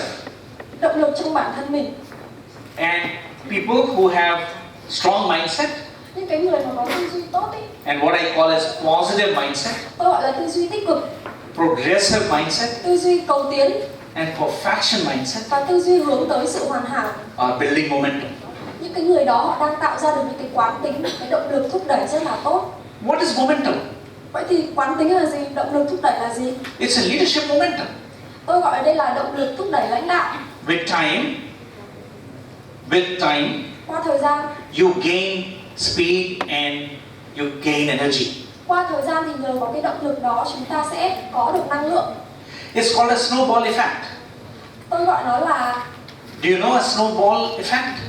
quả bóng tuyết ạ. Have you heard of snowball Anh chị effect? đã nghe về cái hiệu ứng quả bóng tuyết chưa? Let me explain. There is a mountain, a snow mountain, Có một cái ngọn núi nhá, very tall snow mountain. rất là ngọn núi tuyết rất là cao, On the top of the mountain, và ở trên đỉnh của ngọn núi I make a small snowball tôi sẽ có một cái quả bóng tuyết rất là nhỏ, and I roll the snowball. và tôi để cho cái quả này lan xuống, As the ball comes down, và khi mà quả này lan xuống it makes it bigger and bigger and bigger and bigger. As it is going down, it is become gaining speed, càng lan xuống thì nó lại gaining weight. càng lan nhanh hơn, lại càng có năng lượng, càng có quán tính hơn. This kind of momentum Động lực thúc đẩy ở đây you can get, bạn có thể có được, but you get in yourself. nhưng mà hãy lấy nó cho bản thân mình. And you want to get that kind of a momentum? Start here. Và khi mà các bạn muốn có những cái động lực, những cái quán tính như vậy thì hãy bắt đầu ở đây. Start with that mindset. Hãy bắt đầu với tư duy. Okay, so we understand what is a mindset. Mình sẽ hiểu tư duy.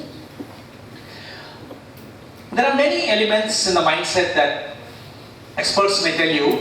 Có rất là nhiều yếu tố về tư duy khác nhau, những chuyên gia có thể nói cho bạn. But I tell you, I talk of only three things. Nhưng mà tôi chỉ tập trung vào 3 thứ thôi. Please practice these three things. Hãy luyện tập 3 cái thứ này. Once you practice these three things, next time I will tell you more. Khi mà các anh chị luyện tập được 3 tư duy này rồi thì tôi sẽ chia sẻ với các anh chị nhiều hơn. First is positivity. Đầu tiên đó là tư duy tích cực. Second is progression.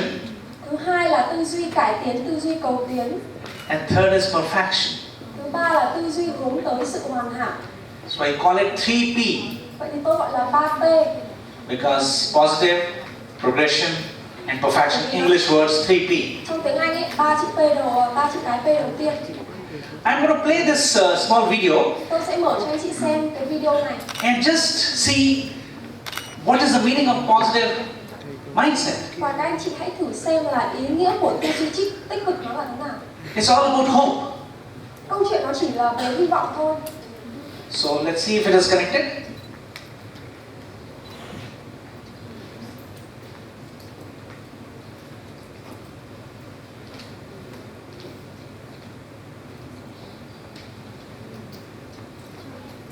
One second.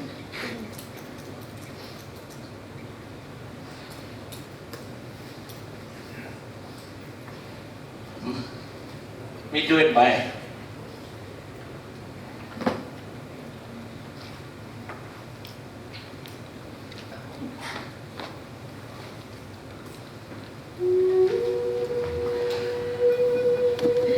once there were 4 candles, Có 4 ngọn nến and these 4 candles were burning, và 4 ngọn nến này đang cháy. and they were burning slowly, and they were giving a very nice light, Và khi mà nó cháy thì nó cho ra những ngọn lửa rất là đẹp. so soft that you could hear them. Ngọn lửa rất là đẹp và mình có thể bị đốt nóng. The first candle name was peace, Cái tên của ngọn nến đầu tiên là hòa bình. and it said the world is so much full of anger and disappeared. Và cái ngọn nến nói rằng là thế giới này rất là nhiều đau khổ. Và sau đó thì ngọn nến này bị dập tắt. The second candle is faith. Ngọn nến thứ hai tên là niềm tin. It said the world doesn't need me anymore. Thì nó bảo là cái thế giới này chẳng cần tôi nữa. Disappeared. Tắt luôn. The third candle is love. Ngọn nến thứ ba tên là yêu thương. The love said that these days people fight each other. Ngọn nến này thì nói rằng là ngày nay thì người ta đánh nhau nhiều lắm. There is no love. Chẳng có tình yêu thương gì cả. Disappeared. Cũng tắt luôn. Suddenly a boy entered and found the 3 candles not there. Thì bỗng nhiên có một đứa trẻ đã tìm thấy một cái ngọn nến. So he started crying. Và nó bắt đầu khóc. But then he noticed the 4th candle.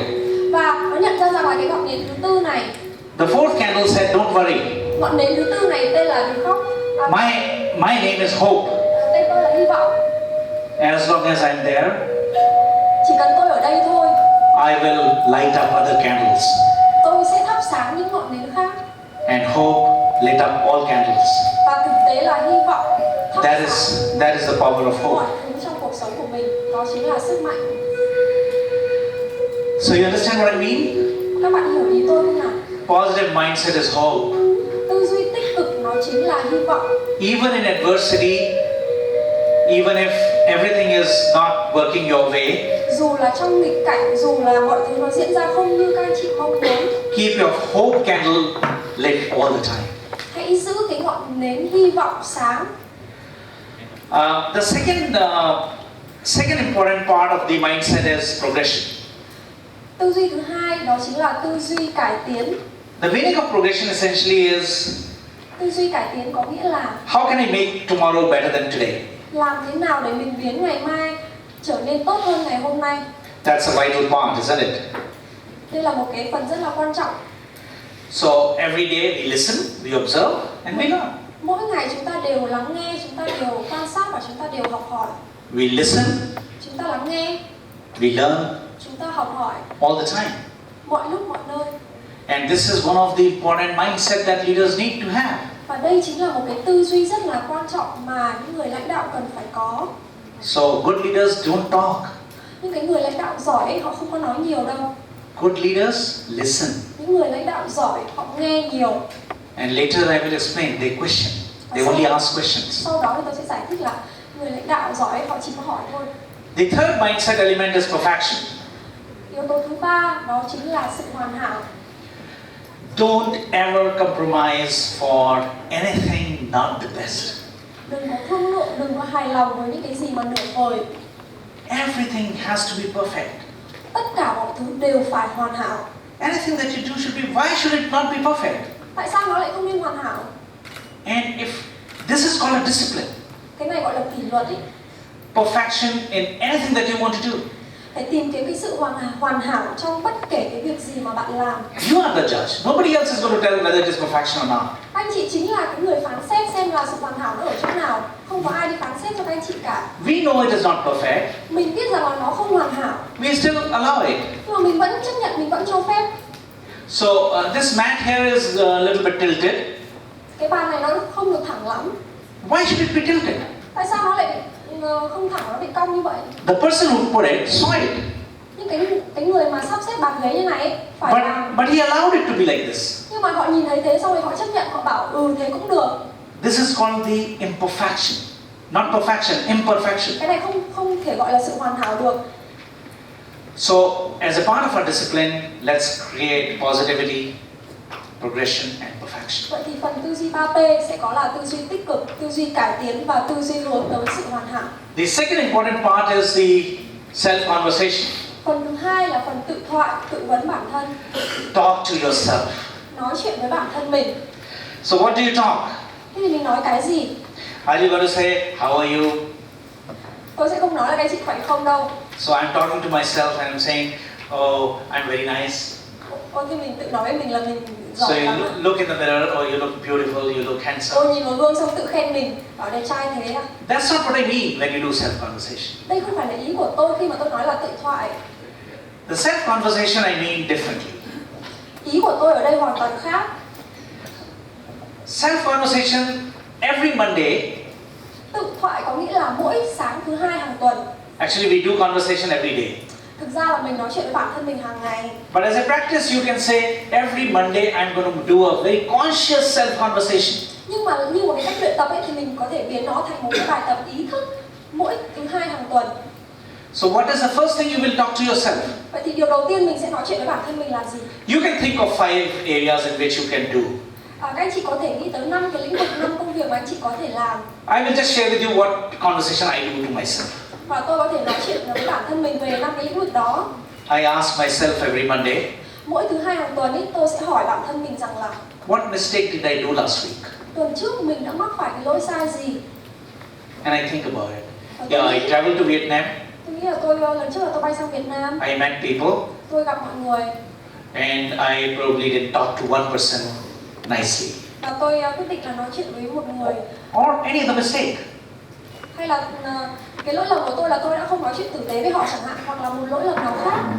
The second thing is, what A/B test did I do last week? Câu hỏi thứ hai đó là cái thử nghiệm, cái trải nghiệm nào mà mình đã làm lần trước, tuần You trước. know, A/B test tells me about insights. Cái thử nghiệm ấy chính là cái mà mình thử xem là cái này đúng hay là cái này sai. So I try it if I want to engage with you, Tôi muốn tham gia, tôi muốn các anh chị tham gia với tôi đúng không nào? and I ask you one question, Tôi hỏi các anh chị một câu hỏi and I ask you a second question. và tôi hỏi câu hỏi tiếp theo. Second question is liked by you more than my first question. Second question is liked by you more than first question. Thì câu hỏi thứ hai nó phụ thuộc vào các anh chị nhiều hơn là phụ thuộc vào tôi. This is called A/B testing. Tôi gọi là thử nghiệm A hay là B. So what works, what does not work.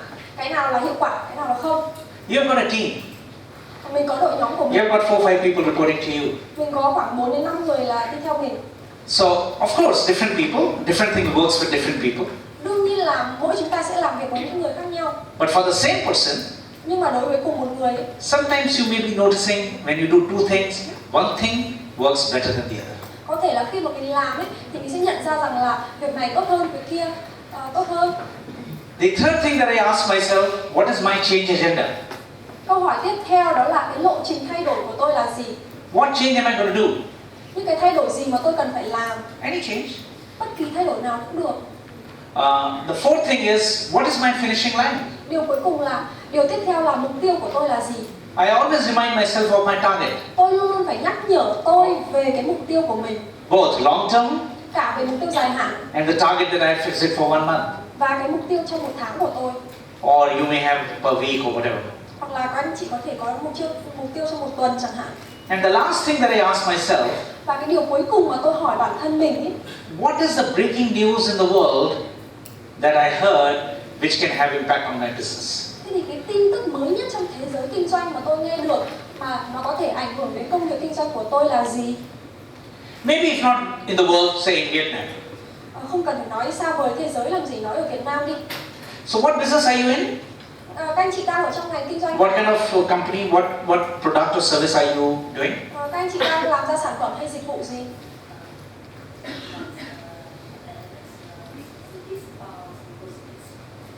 Chị ấy làm trong ngành vận tải. Logistics. She's in the business of logistics. What is the breaking news that happened? Vậy thì cái tin tức nào, tin tức về ngành vận tải nào mới nhất đang diễn ra này? Any major news that happened in the logistics world last week? Tuần trước thì có cái tin tức nào hay có cái sự kiện nào diễn ra trong ngành vận tải hay không? If you are a local company, then about Vietnam.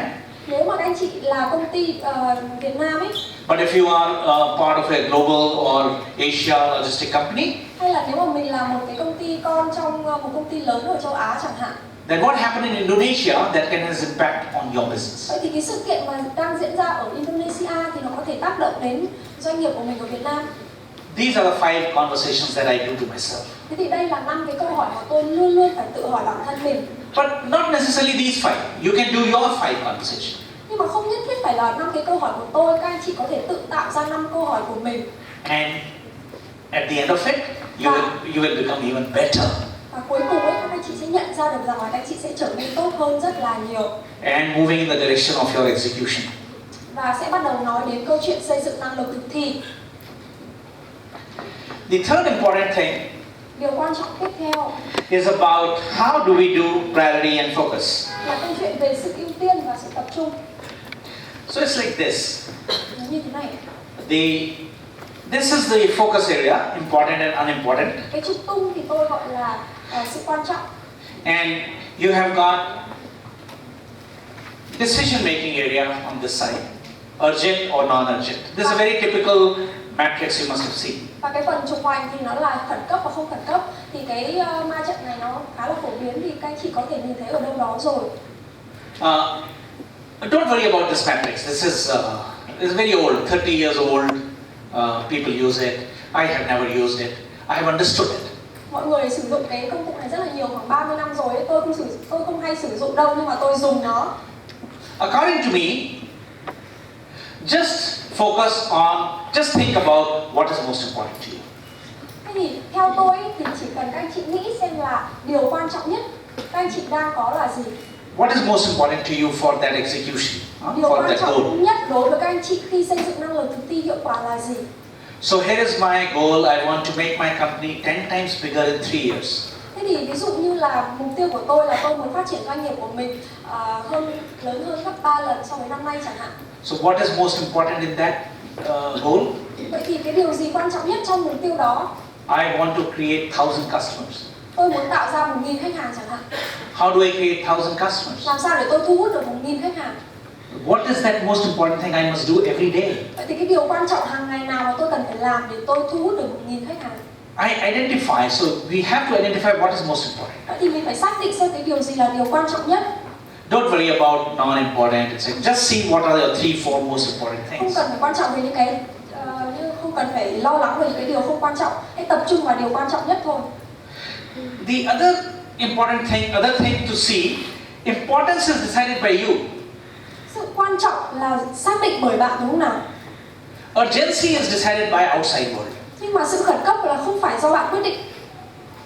Why urgency? Something happens. Ví dụ như là có điều gì đó xảy ra chẳng hạn. And that takes away your attention. Khẩn cấp xong rồi lại mình phải giải quyết việc này việc kia.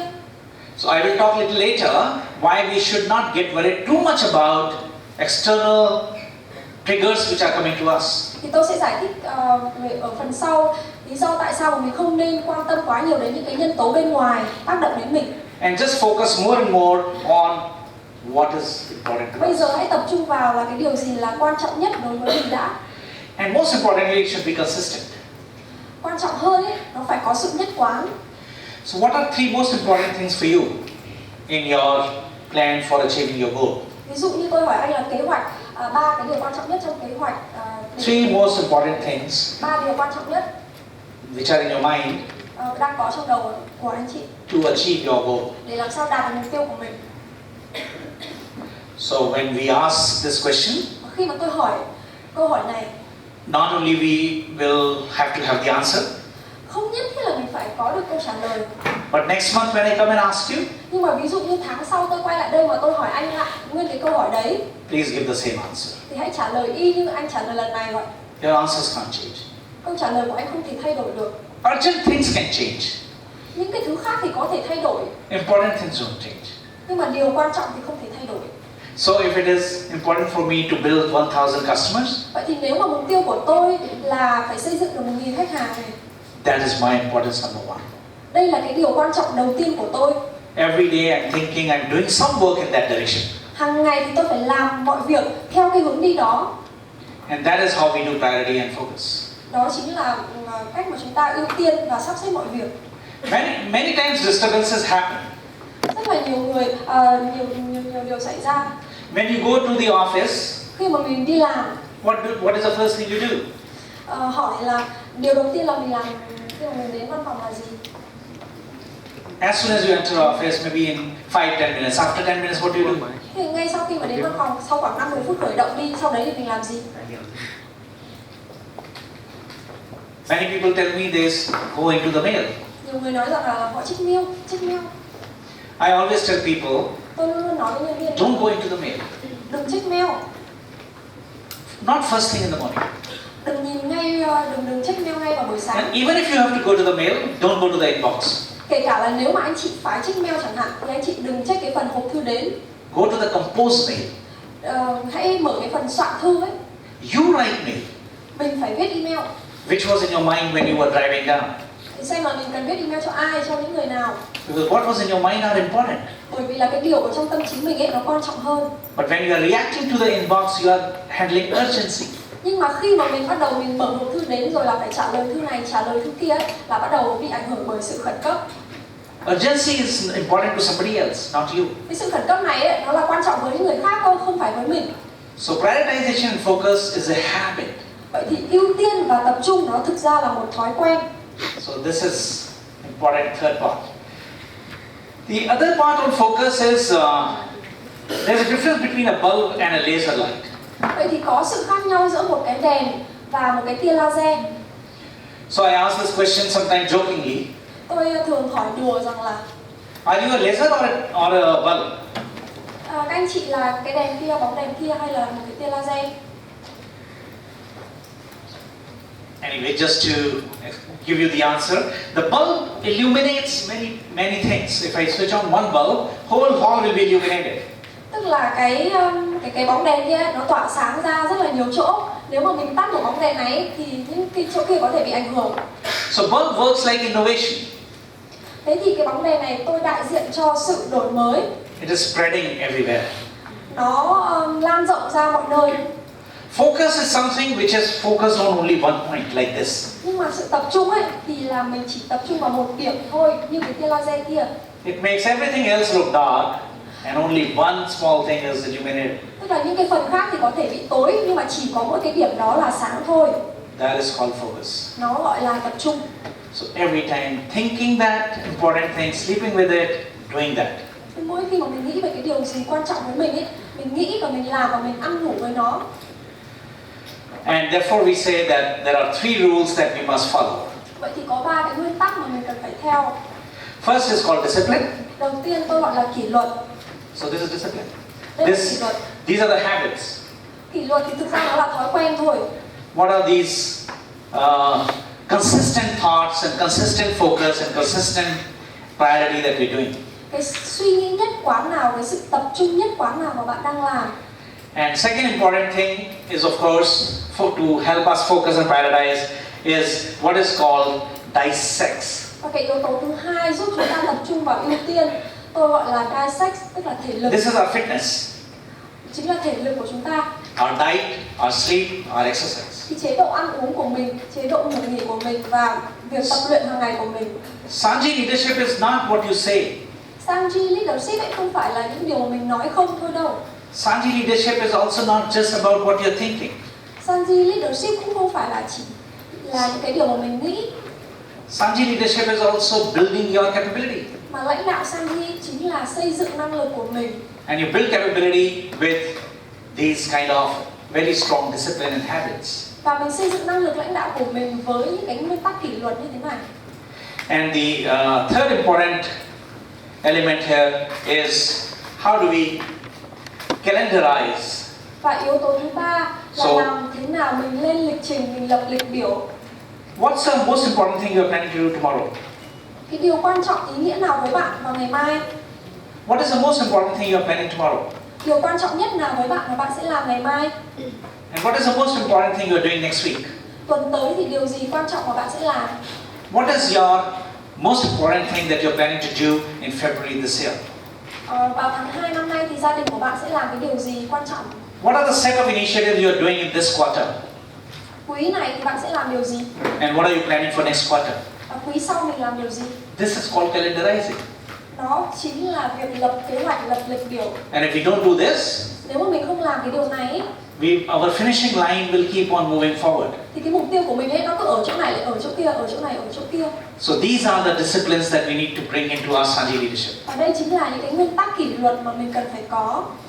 So you know this gentleman, Socrates, a philosopher. Và các bạn đều biết nhà triết học Socrates đúng không nào? He said, I know you won't believe me, Ông ta nói rằng là tôi biết bạn sẽ không tin tôi. but the highest level of human excellence is questions. Nhưng mà hình thái cao nhất của sự xuất chúng ở con người chính là đặt câu hỏi. So this is what I call as the leader's best tool. Đây là cái tôi gọi là công cụ lãnh đạo tốt nhất đây. Jokingly we call it as 5 wives and 1 husband. Tôi gọi là triết lý 5 vợ 1 chồng. I don't mean to say you must all have 5 wives. Ý của tôi không phải là các anh nên có 5 vợ và 1 chồng. But what I mean to say is that you must ask these 5 questions. Ý thực sự của tôi là mình phải tự hỏi 5 câu hỏi tại sao. Which are what, Và where, một câu when, hỏi how. why, and how. Tức là mình phải hỏi 5 câu hỏi tại sao và một câu hỏi như thế nào. So, what are the important questions? I told you, I promised you I will give you one example. Tôi sẽ đưa hai chị ví dụ này. Sir, I couldn't do my target this month.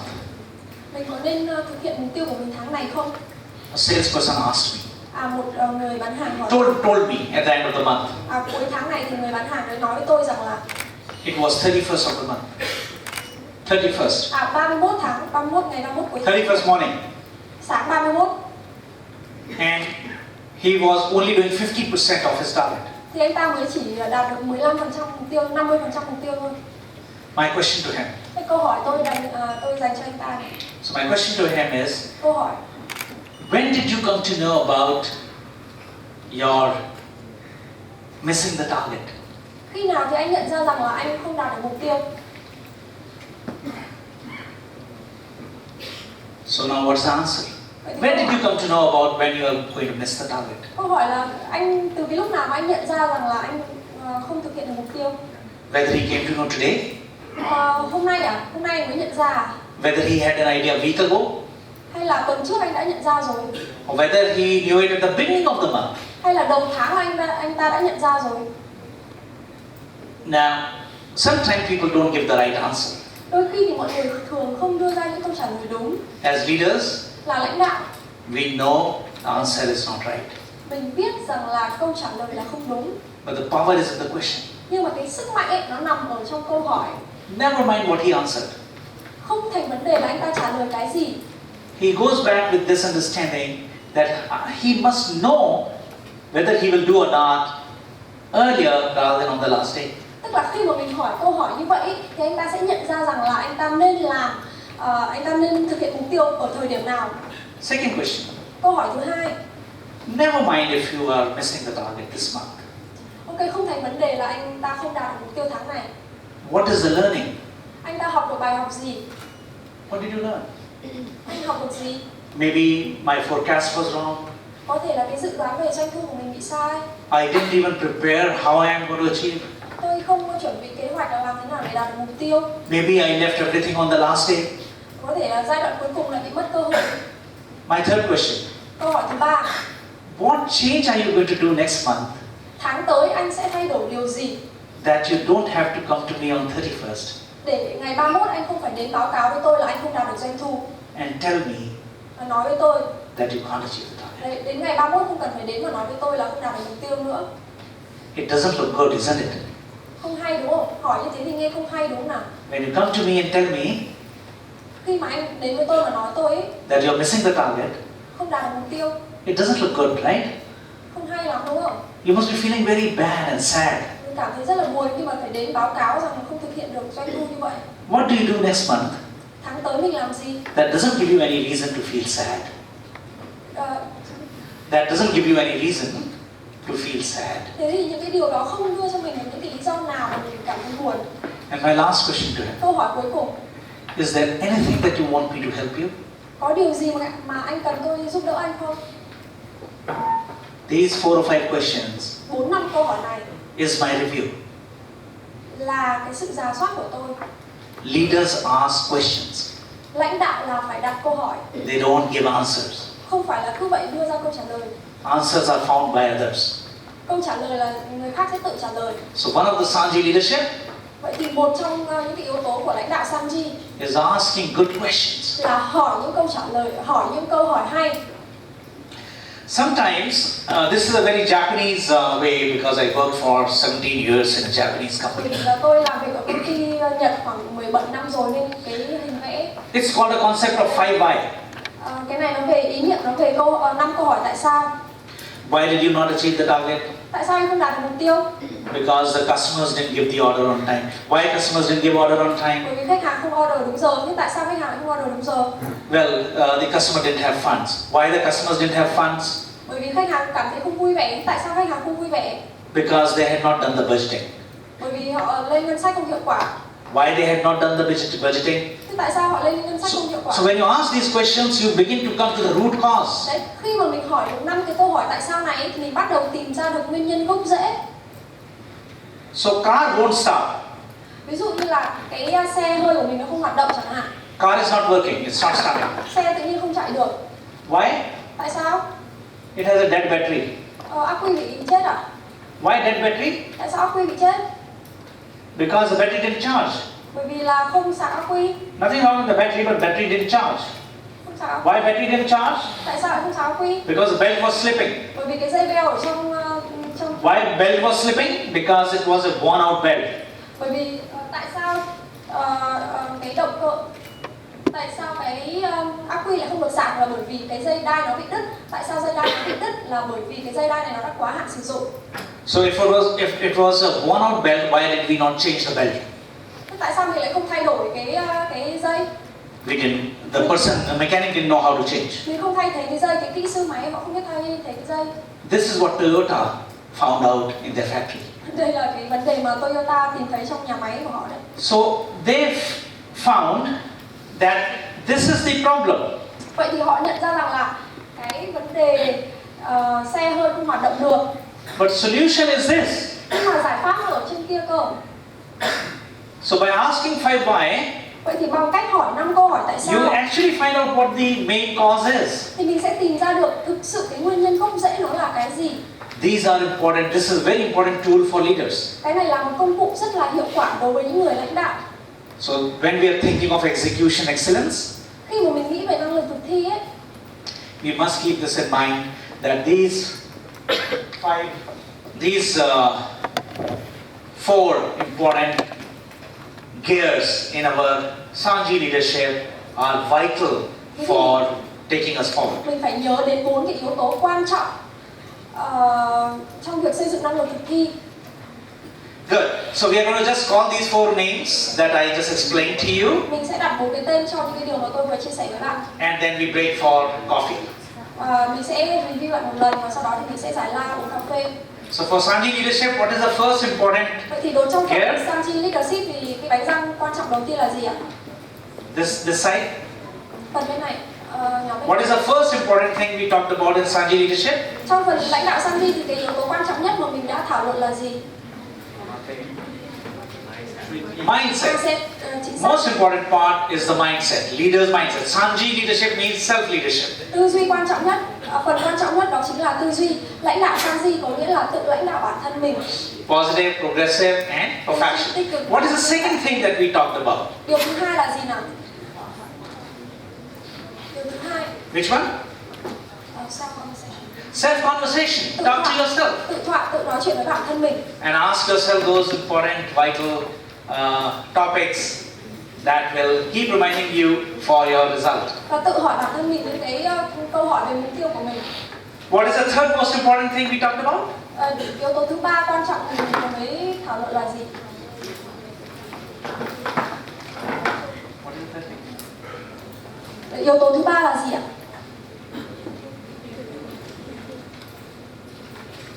That side. Thứ kia.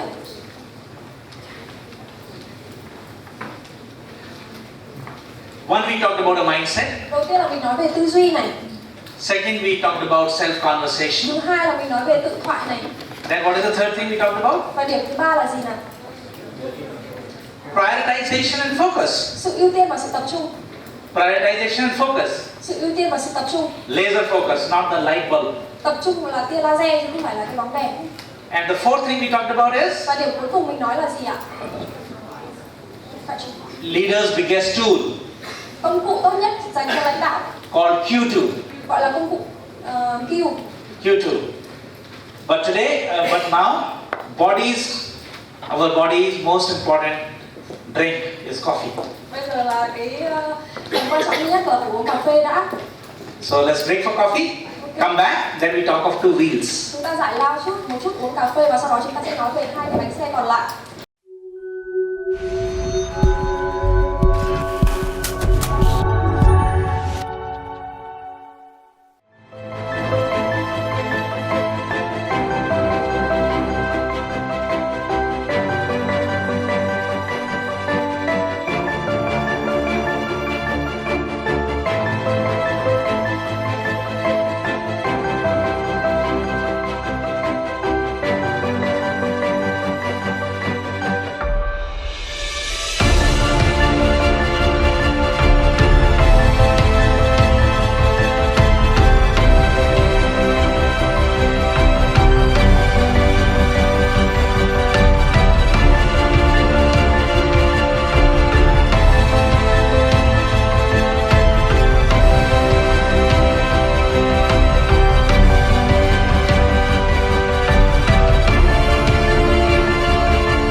leadership, which is the power with the self. Vậy thì mình đã nói về phần lãnh đạo Sanji, chính là sức mạnh của việc tự lãnh đạo bản thân mình. That is a starting point for any execution excellence. Và đó là khởi điểm của khởi điểm của hành trình xây dựng năng lực thực thi. But let's move to now the second component of execution excellence. Vậy bây giờ chúng ta sẽ bước sang phần thứ hai trong việc xây dựng năng lực thực thi. And this piece is called people. Và phần này chúng ta gọi là con người vận hành. One of the most complex, Một trong những cái phần phức tạp nhất, most difficult, khó nhất, and the most powerful nhưng lại là cái phần mạnh mẽ nhất, component for executive excellence. là cái yếu tố mạnh mẽ nhất trong việc xây dựng năng lực thực thi. There is a reason why I took my jacket off. Có lý do là tại sao tôi lại cởi áo khoác của tôi ra. And there is a reason why I opened my tie. Và cũng có lý do là tại sao tôi lại thắt lỏng cái cà vạt của mình. Because the first thing that we have to destroy Bởi vì cái điều đầu tiên mà mình cần phải phá hủy, when we talk of people điều đầu tiên mình cần phải nói khi mà mình bàn về con người vận hành ấy, is the formal relationship. chính là cái quan hệ chính thức, Formal relationship. quan hệ gọi là quan hệ chính thức, The jacket and the tie tức là những cái bộ áo lãnh đạo, cái bộ xu rồi là cà vạt, don't create relationships. nó không tạo ra mối quan hệ đâu, They make you further. nó sẽ làm cho bạn có khoảng cách. They're required, but not for connecting with people. Thực sự là cần thiết, nhưng mà để mà kết nối con người với nhau ấy, thì nó không phải là cần thiết. So since I'm going to discuss people, Vậy thì khi mà mình nói về phần con người vận hành, we have to also symbolize thì mình phải đơn giản hóa by getting closer to people. bằng cách là làm thế nào để tiến gần hơn đến với mọi người. Okay, what are the four gears in this wheel? Vậy thì tôi gọi có 4 cái bánh răng trong cả một cái bánh xe lớn này. The first gear, Bánh răng đầu tiên which is a very important gear, là một cái yếu tố rất quan trọng. is somebody mentioned roles of people when I was asking in the beginning. Khi mà tôi trò chuyện với các anh chị ấy, thì các anh chị hay nói về là chức vị rồi là vai trò của tôi trong công ty là như thế nào. So whenever we are building our people power for execution, Vậy thì khi mà mình xây dựng cái năng lực nhân sự trong thực thi ấy, the roles and the goals have to be clear. mình phải có cái sự rõ ràng, phân biệt rõ ràng giữa vai trò và mục tiêu. What do you expect from your people? Bạn mong đợi điều gì, bạn kỳ vọng điều gì từ nhân sự của mình? People want to know. Mọi người muốn biết, They deserve to know. họ xứng đáng được biết, They have a right to know. họ có quyền được biết. They must know what will make you feel happy. Họ phải biết rằng là điều gì sẽ khiến sếp của mình cảm thấy hạnh phúc, hài lòng. And they must know what will make you feel sad. Và họ cũng phải biết được rằng là điều gì sẽ khiến bạn trở nên buồn bã. It cannot be unpredictable. Nó không thể là cái điều gì đó xa vời, không thể đoán được. So the roles and the goals is a good starting point for people. Vậy thì mục tiêu và kỳ vọng và vai trò chính là cái điểm khởi đầu quan trọng. The second important part is people engagement. Phần thứ hai chính là sự cam kết tham gia của mọi người. Oh my God, in my 32 years of leadership journey, Trong cái hành trình 32 năm về lãnh đạo của tôi, it was very easy for me to understand strategy. tôi hiểu về những cái chiến lược thì rất là dễ dàng. It was very easy for me to understand process. Rất là dễ cho tôi hiểu về quy trình, về chiến lược. It was very difficult to understand people. Nhưng mà để hiểu về con người ấy, thì rất là khó. How to make people feel very excited about work Làm sao để khiến cho nhân viên của tôi cảm thấy hào hứng về công việc and feel engaged và cảm giác như là muốn cam kết, muốn gắn kết tham gia vào công ty này. is not easy. Không hề dễ một chút nào. And there is no one magic. Và không có một cái phép thần kỳ nào cả. And unless people are engaged, Trừ khi mọi người cam kết tham gia vào. they will not produce results. Nếu mà họ không cam kết tham gia vào tổ chức của mình thì đương nhiên là họ sẽ không tạo kết quả. So we will talk about how do we engage people. Vậy thì bây giờ mình sẽ nói về cách làm thế nào để có được sự gắn kết, sự tham gia của mọi người. I really wish 30 years ago somebody had taught me. 30 năm trước thì có một người đến nói với tôi. I learned after years of my failure. Tôi học được rất nhiều sau những thất bại của tôi. I didn't fail in my target. Tôi không thất bại trong mục tiêu. I didn't fail in my strategic choice, Tôi không thất bại trong việc là đưa ra chiến lược, but I failed in the beginning on people engagement. nhưng mà tôi thất bại trong cái việc là có được sự gắn kết, sự tham gia của mọi người. The third important element is people development. Điều thứ ba đó chính là xây dựng năng lực. If engagement is the will to do, Nếu mà có cách làm, có cách để lấy được sự gắn kết của mọi người, development is skill to do. vậy thì cái sự phát triển con người ấy chính là kỹ năng. You want will to do and skill to do. Mình có kỹ năng và mình có cách làm. We want people engaged Mình muốn là mọi người tham gia vào, and we want people competent. và mình muốn mọi người đấu tranh với nhau. How do you develop people? Thế nhưng mà làm thế nào để mình phát triển họ lên? We are going to understand a little bit Thì mình sẽ today. hiểu một chút trong ngày hôm nay. Of course, there's a 2 days workshop that I do on developing people. Đương nhiên là có một cái hội thảo 2 ngày tôi sẽ làm về chủ đề là phát triển con người. But today we just mention about broad idea about development. Nhưng hôm nay thì mình sẽ đi tổng quát tổng quát thôi. And the fourth most powerful tool, I call it now, is the tool of, I call it R tool, R. Một cái công cụ quan trọng nữa mà tôi gọi là công cụ A, tức là công cụ chữ R nhé. It's called rewards and recognition. Rewards and recognition. Tức là truyền cảm hứng và truyền động lực cho mọi người. She's doing a good job. Cô ấy đang làm việc rất là tốt. She will do a lot better job Cô ấy sẽ làm những việc tốt hơn nữa. if towards the end today, Nếu mà cuối ngày hôm nay I just do this small thing. tôi chỉ làm một cái việc nhỏ thôi. I look into her eyes first of all, Tôi nhìn vào mắt cô ấy so that she feels that I'm serious. để là cô ấy cảm thấy được là tôi đang nghiêm túc. And I say, Pao, Và tôi nói rằng là Thảo ơi, you did an excellent job hôm nay today. em làm rất là tuyệt vời. But for you, Nhưng mà đối với em ấy, I would not have connected with this audience.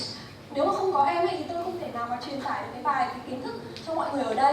Many people came to me Rất là nhiều người đến đây and they were very appreciative of you. và họ rất là trân trọng bởi vì có em phiên dịch ở đây cho mọi người. Keep up. Well done. Em làm rất là tốt. That's all I require. Thì đấy là cái điều mà tôi sẽ làm. I don't need anything else. Tôi không cần một cái gì khác cả. This is the tool Đây chính là công cụ.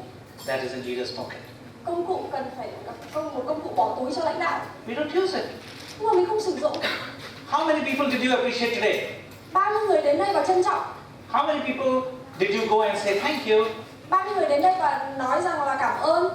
And more importantly, how many people did you go and say, sorry, day for yesterday, I said something, I didn't mean it. Và bao nhiêu người đến và xin lỗi một người bạn của mình rằng là ngày hôm qua mình đã mắc sai lầm. If we don't do this, Nếu mà mình không làm cái này ý, we will never get people power. mình sẽ không bao giờ có được sức mạnh của con người. And execution is all about this people wheel. Và cái câu chuyện về năng lực thực thi ấy, nó chỉ xoay quanh cái vấn đề con người thôi. Okay, so let's understand quickly. This is an important statement. Đây là một cái câu rất là quan trọng.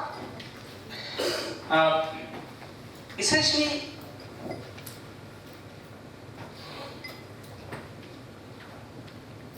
we're talking about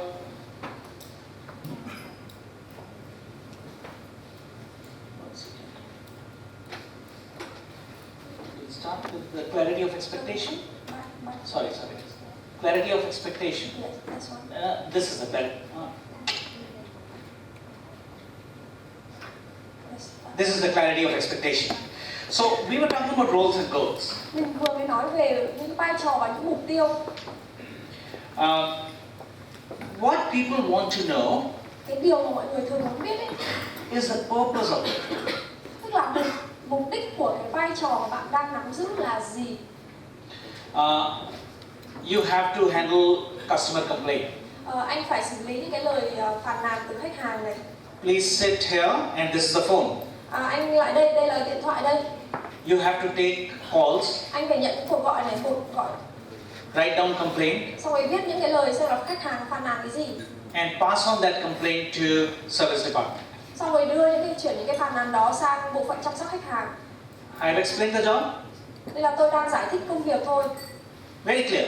Rất là rõ ràng đúng không? Your job is Công việc của anh là take calls, gọi này, gọi điện, note down what is customer complaint, ghi lại những cái phản hồi từ khách hàng, những cái lời phàn nàn. and give them a number, Xong rồi đưa số cho họ, and pass on the complaint to service department. chuyển sang bộ phận chăm sóc khách hàng.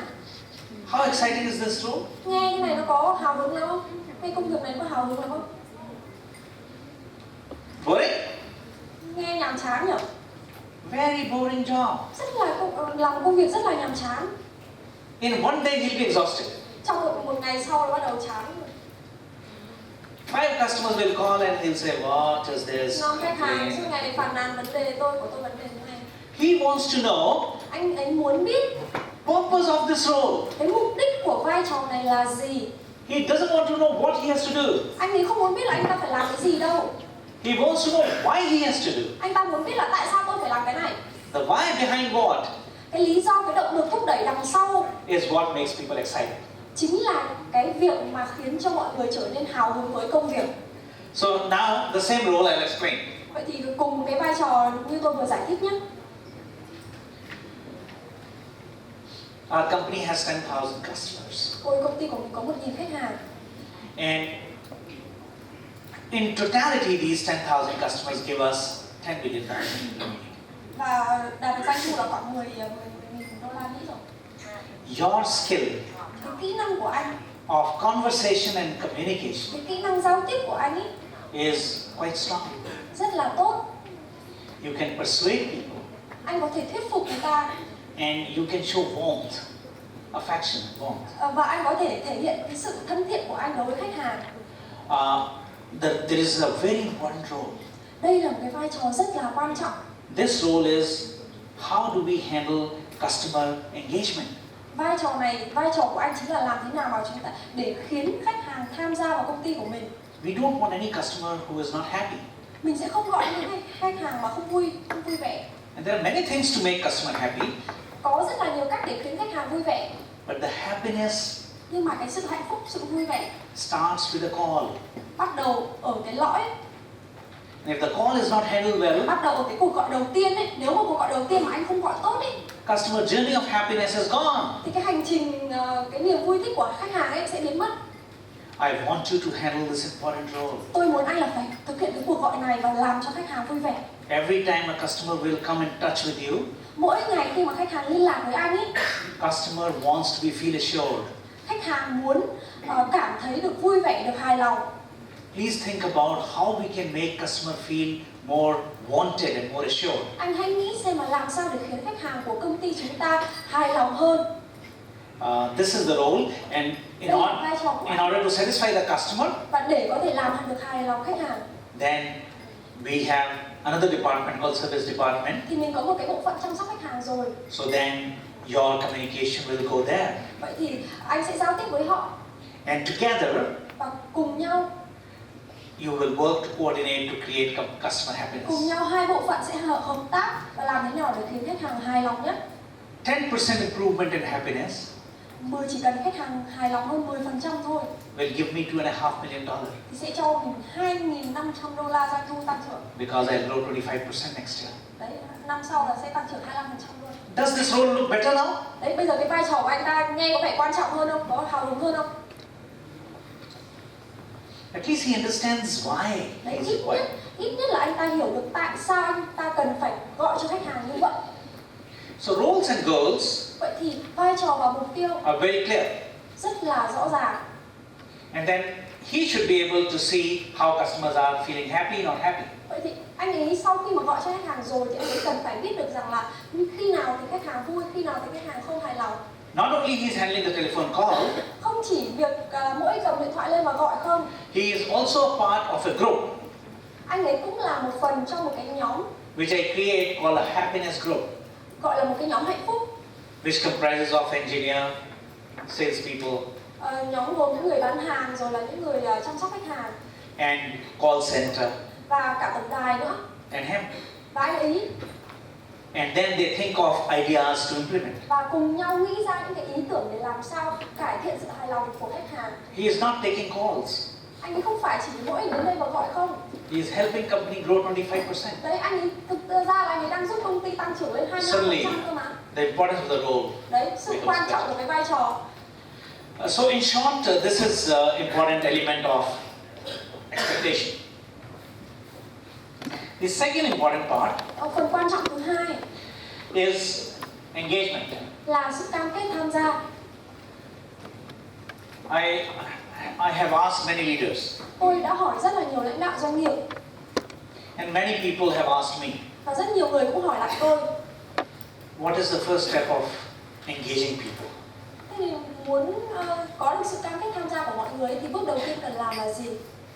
Because of shortage of time, I don't want to ask a lot of Bởi people. vì là mình không có nhiều thời gian nên tôi không muốn hỏi cụ thể các anh chị ở đây. My answer always is, Câu trả lời của tôi luôn luôn là thế này: love your people. hãy yêu thương nhân viên của mình. Starting point. Điểm khởi đầu ấy, Where does love show?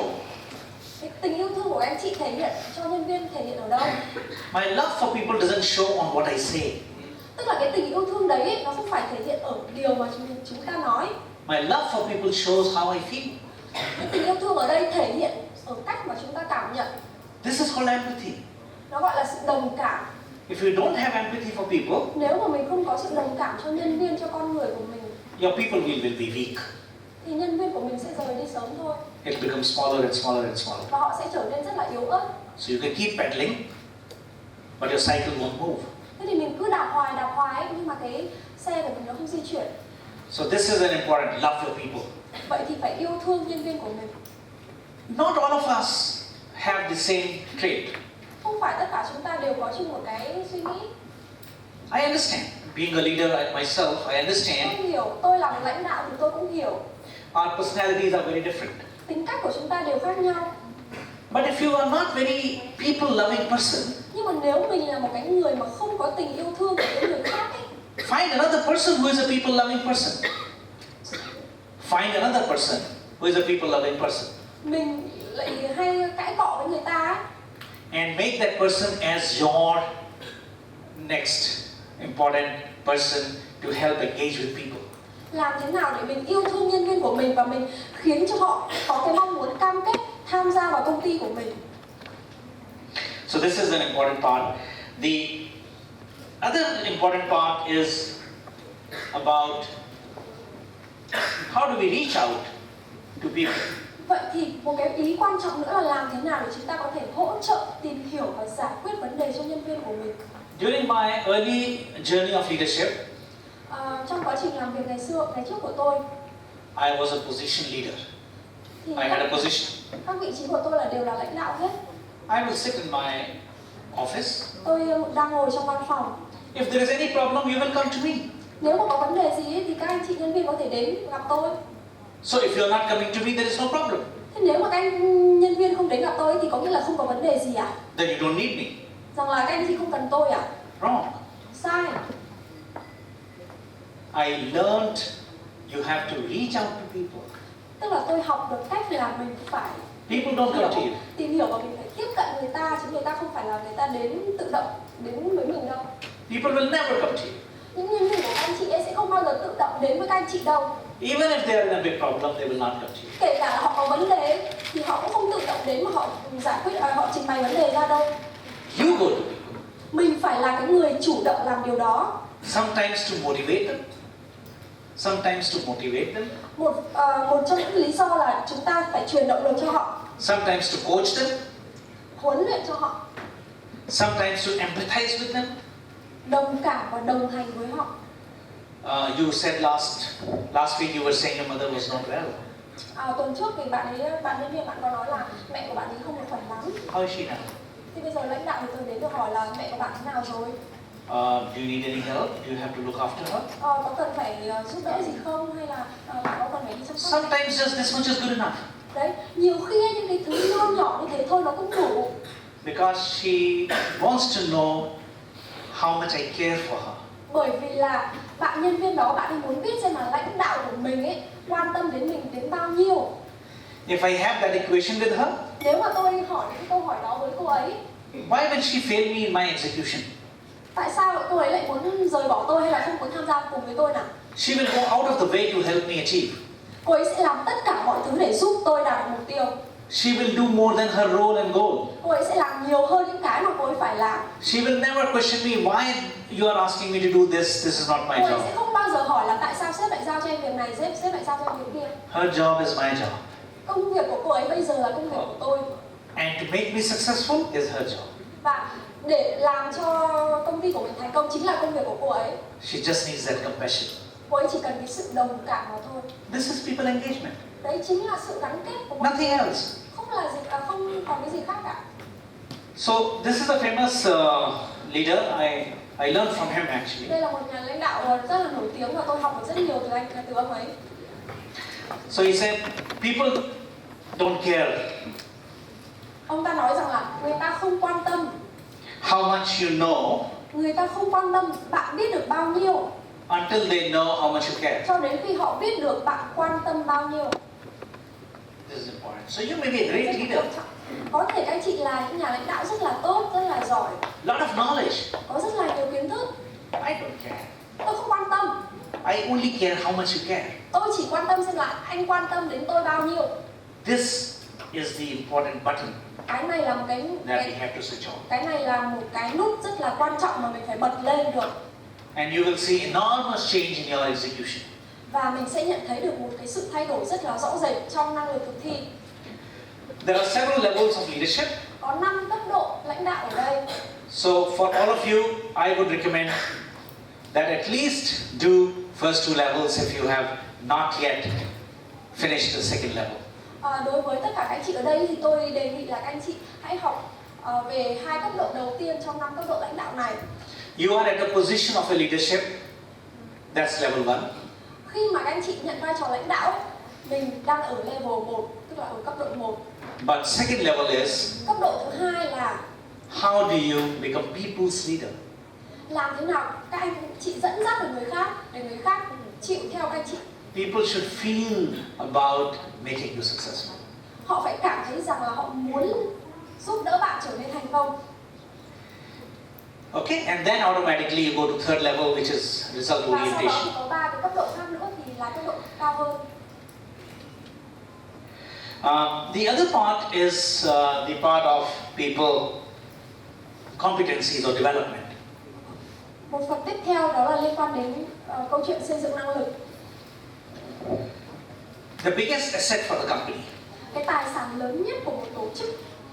So when you ask a finance person what are the assets of the company, Khi mà mình hỏi một cái anh làm tài chính trong công ty ấy là tài sản lớn nhất của công ty mình là gì, they'll tell you about building, sẽ bảo là machinery, nhà máy, rồi là kho hàng, rồi là văn phòng, computers, máy tính, furniture.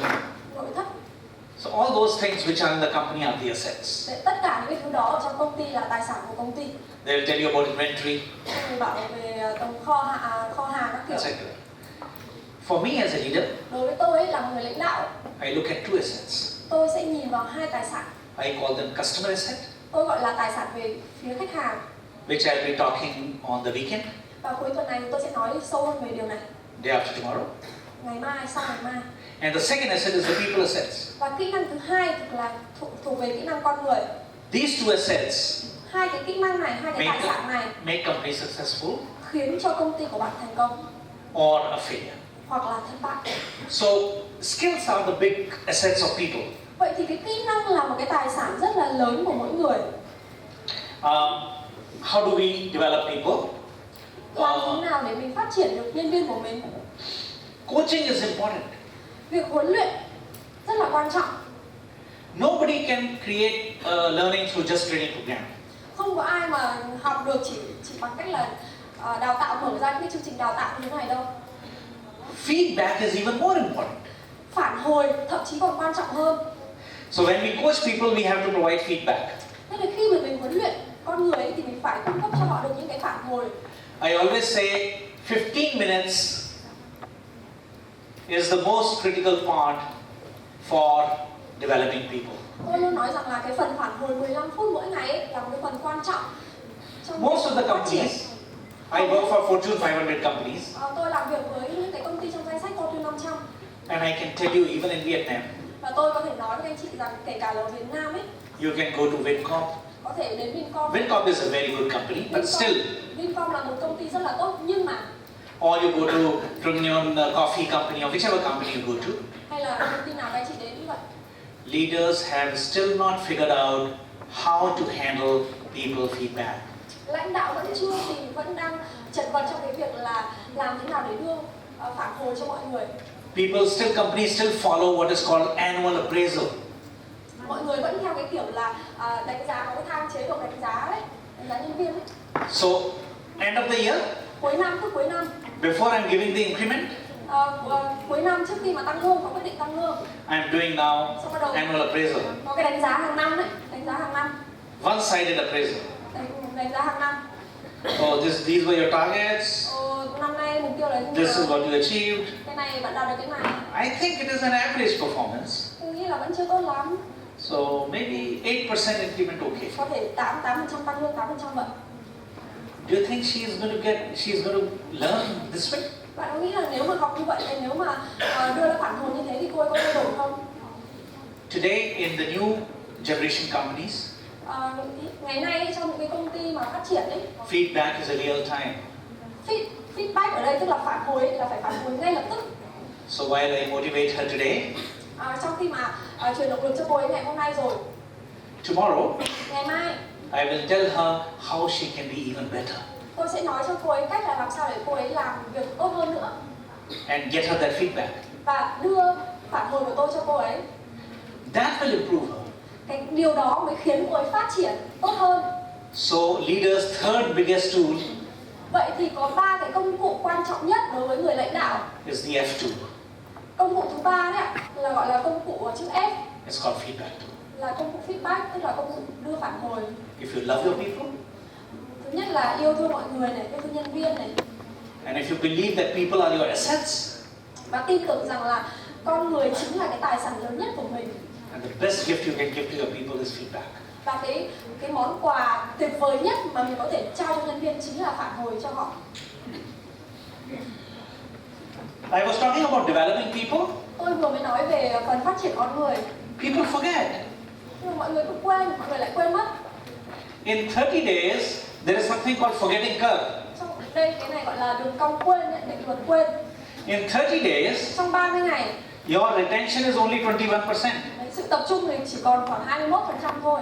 In one day, you forget half. Trong chỉ cần một ngày sau là các anh chị đã quên một nửa số kiến thức mà tôi giảng ngày hôm nay rồi. It's not easy. Không dễ đâu. When you reach home, Khi mà mình quay về nhà, try and remember these 12 gears that I'm going to talk. thử nhớ lại xem 12 cái bánh xe hôm nay tôi nói là về cái vấn đề gì. You would have forgotten half. Kiểu gì các anh chị cũng phải quên đi một nửa. It's human challenge. Nó chỉ là một cái đặc tính của con người thôi. So how do we develop people is only by reinforcement. It will start forgetting, give them more. Start forgetting, give them more. And that's how you create a learning curve. Vậy thì cái cách làm sao để mình củng cố cái việc học của mình là mình sẽ phải review lại, mình sẽ phải rà soát lại và mỗi lần củng cố lại những cái kiến thức mà mình đã học. The last part of people power is what I told in the beginning, called the R tool. Cái điểm thứ tư ấy là gọi là công cụ chữ R. R tool, Công cụ chữ R rewards and recognition. gọi là công cụ ghi nhận và trao thưởng. Money doesn't motivate people. Tiền bạc không có tạo động lực cho mọi người. There is an English phrase called hygiene factor. Có một cái thuật ngữ tiếng Anh gọi là Hygiene factor, use the word just hygiene. hygiene factor, trong tiếng Anh gọi là hygiene factor. It basically means Có nghĩa rằng là those things những cái thứ which don't motivate you, những cái thứ mà không tạo động lực được cho bạn, if I give it to you, nếu mà tôi đưa cho bạn ấy, but they will demotivate you nhưng mà nếu mà nó làm giảm động lực của bạn if I don't give it to you. thì tôi sẽ không đưa cho bạn. They're very strange. Nó rất là lạ như vậy, có câu nói rất là lạ như vậy. If I give you increment, Nếu mà tôi tăng lương cho bạn này, it doesn't motivate you. cái điều đó không tạo động lực cho bạn. But if I don't give you increment, Nhưng mà nếu mà tôi không tăng lương cho bạn I demotivate you. thì tôi lại là giảm động lực cho bạn. It is called hygiene factor. Nó gọi là hygiene factor. So I have to give you increment anyway, otherwise you will be demotivated. Thế thì kiểu gì tôi cũng phải tăng lương cho bạn, không là bạn sẽ mất động lực. But I have to find out what will motivate you. Nhưng mà tôi phải tìm ra được cái gì là cái cốt lõi tạo được động lực cho bạn. Recognize your people. Chính là việc ghi nhận công sức của mọi người. Find a way to celebrate. Tìm cái cách, tìm lý do để chúc mừng mọi người. Somebody achieved the target, celebrate. Ai đó đã đạt được mục tiêu ấy thì mình phải chúc mừng cái mục tiêu đó. Any good performance in the group, celebrate. Trong nhóm ấy ai thực hiện tốt ấy thì cũng phải chúc mừng họ. Put it as a part of your culture. Hãy biến những cái đó thành một cái phần trong văn hóa doanh nghiệp của mình. I call it a culture of celebration. Tôi gọi là văn hóa chúc mừng. And that will create more people power. Và điều đó sẽ tạo nhiều sức mạnh của con người hơn. So what are the 4 things that I talked about people power? Vậy thì trong cái phần bánh xe về con người vận hành ấy, mình đã nói về 4 điều gì? So very quickly I mentioned to you about, first thing was about Đầu tiên, cái việc đầu tiên là roles and goals. mục tiêu và vai trò. The second thing we talked about is developing people. Điều thứ hai là phát triển con người. The third thing we talked about is engaging people. Điều thứ ba là tạo được sự cam kết tham gia của mọi người. And the fourth thing we talked about is recognizing people. Và điều cuối cùng là ghi nhận và trao thưởng cho mọi người. Now imagine there is some execution you have to do. Tưởng tượng là có một vài cái công việc thực thi mà bạn cần phải làm. You have to become 10 times your company. Phải phát triển công ty của mình lên tăng trưởng gấp 10 lần chẳng hạn. Say grow from $1 million to $10 million. Giả sử là phải phát triển từ $1.000 lên $10.000 chẳng hạn. And you are fixing those elements for becoming excellent in execution. Và bạn đang làm những cái yếu tố, đang thực hiện những cái yếu tố nhỏ nhỏ để làm sao có được năng lực thực thi hiệu quả. And you have fixed those 4 elements in your leadership, self-Sanji leadership. Và mình đã làm xong, hoàn thành xong cái phần leadership Sanji rồi, 4 yếu tố đã trong phần đấy rồi. That we talked about before the coffee break. Trước khi mà nghỉ giải lao ấy là mình đã hoàn thành xong phần đấy rồi. But now you are fixing the people power. Bây giờ là mình có một cái bánh xe về con người vận hành rồi. And it is a wheel which will rotate. Nó giống như cái bánh xe luôn luôn quay. Just put 4 things. Chỉ 4 thứ thôi, 4 thứ thôi. Put a very interesting role and goal. Hãy tạo cho họ một cái vai trò nghe cảm giác hào hứng, quan trọng. Do very powerful engagement. Tạo được sự gắn kết tham gia. Compassionate. Sự đồng hành, sự thương cảm, đồng cảm. I care for you. Tôi đồng cảm với bạn. Do strong development by coaching and feedback. Phát triển nhân viên của mình bằng cách là đưa phản hồi cho họ. And be liberal on rewards and recognition. Và ghi nhận và trao thưởng cho họ. These 4 things will make your power for the people. Thì 4 cái bánh răng này chính là 4 nhân tố tạo nên cái phần con người vận hành. So these are the 8 gears that we have created. Vậy là mình đã tạo được 8 cái yếu tố, 8 cái bánh răng đến thời điểm hiện tại rồi. So you've got a handle. Mình có cái tay lái này. And I have created a wheel for you. Mình có một bánh xe rồi. But one wheel is not easy. Nhưng mà một bánh xe thì chưa đủ. You cannot drive. Mình không thể lái xe được nếu mà chỉ có một bánh. Now you need the second wheel. Bây giờ mình cần phải có cái bánh thứ hai. So ladies and gentlemen, welcome to the second wheel called process wheel. Bây giờ chúng ta sẽ đến cái bánh xe thứ hai gọi là bánh xe quy trình. And this wheel also has 4 gears. Bánh xe này thì cũng có 4 cái bánh răng nhỏ. Let's understand how the system can be made Chúng ta hãy hiểu cái cách làm thế nào để có được hệ thống. so that it becomes a very powerful execution. Làm thế nào để xây dựng hệ thống và thực thi hiệu quả. Okay, the first important part of this Cái phần quan trọng nhất trong bánh xe này is the strategy operation alignment. chính là sự đồng bộ chiến lược.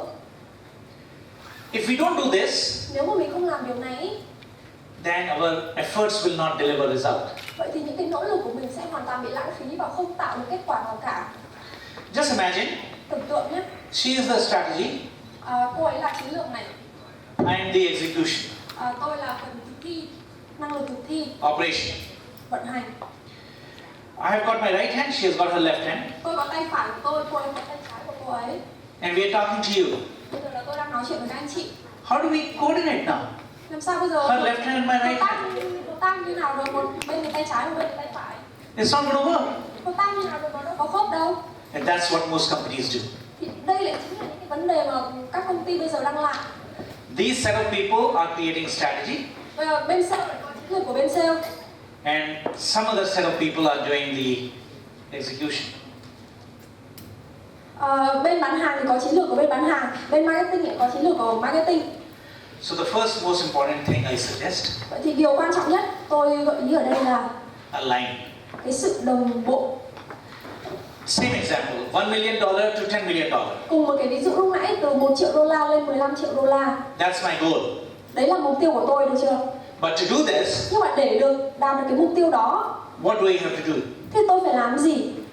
To reach to this level, what do I have to do? Để đạt được cái mục tiêu đó tôi phải làm được cái gì? To do this, what new initiatives I have to start? Để làm được cái này thì tôi cần phải bắt đầu từ đâu?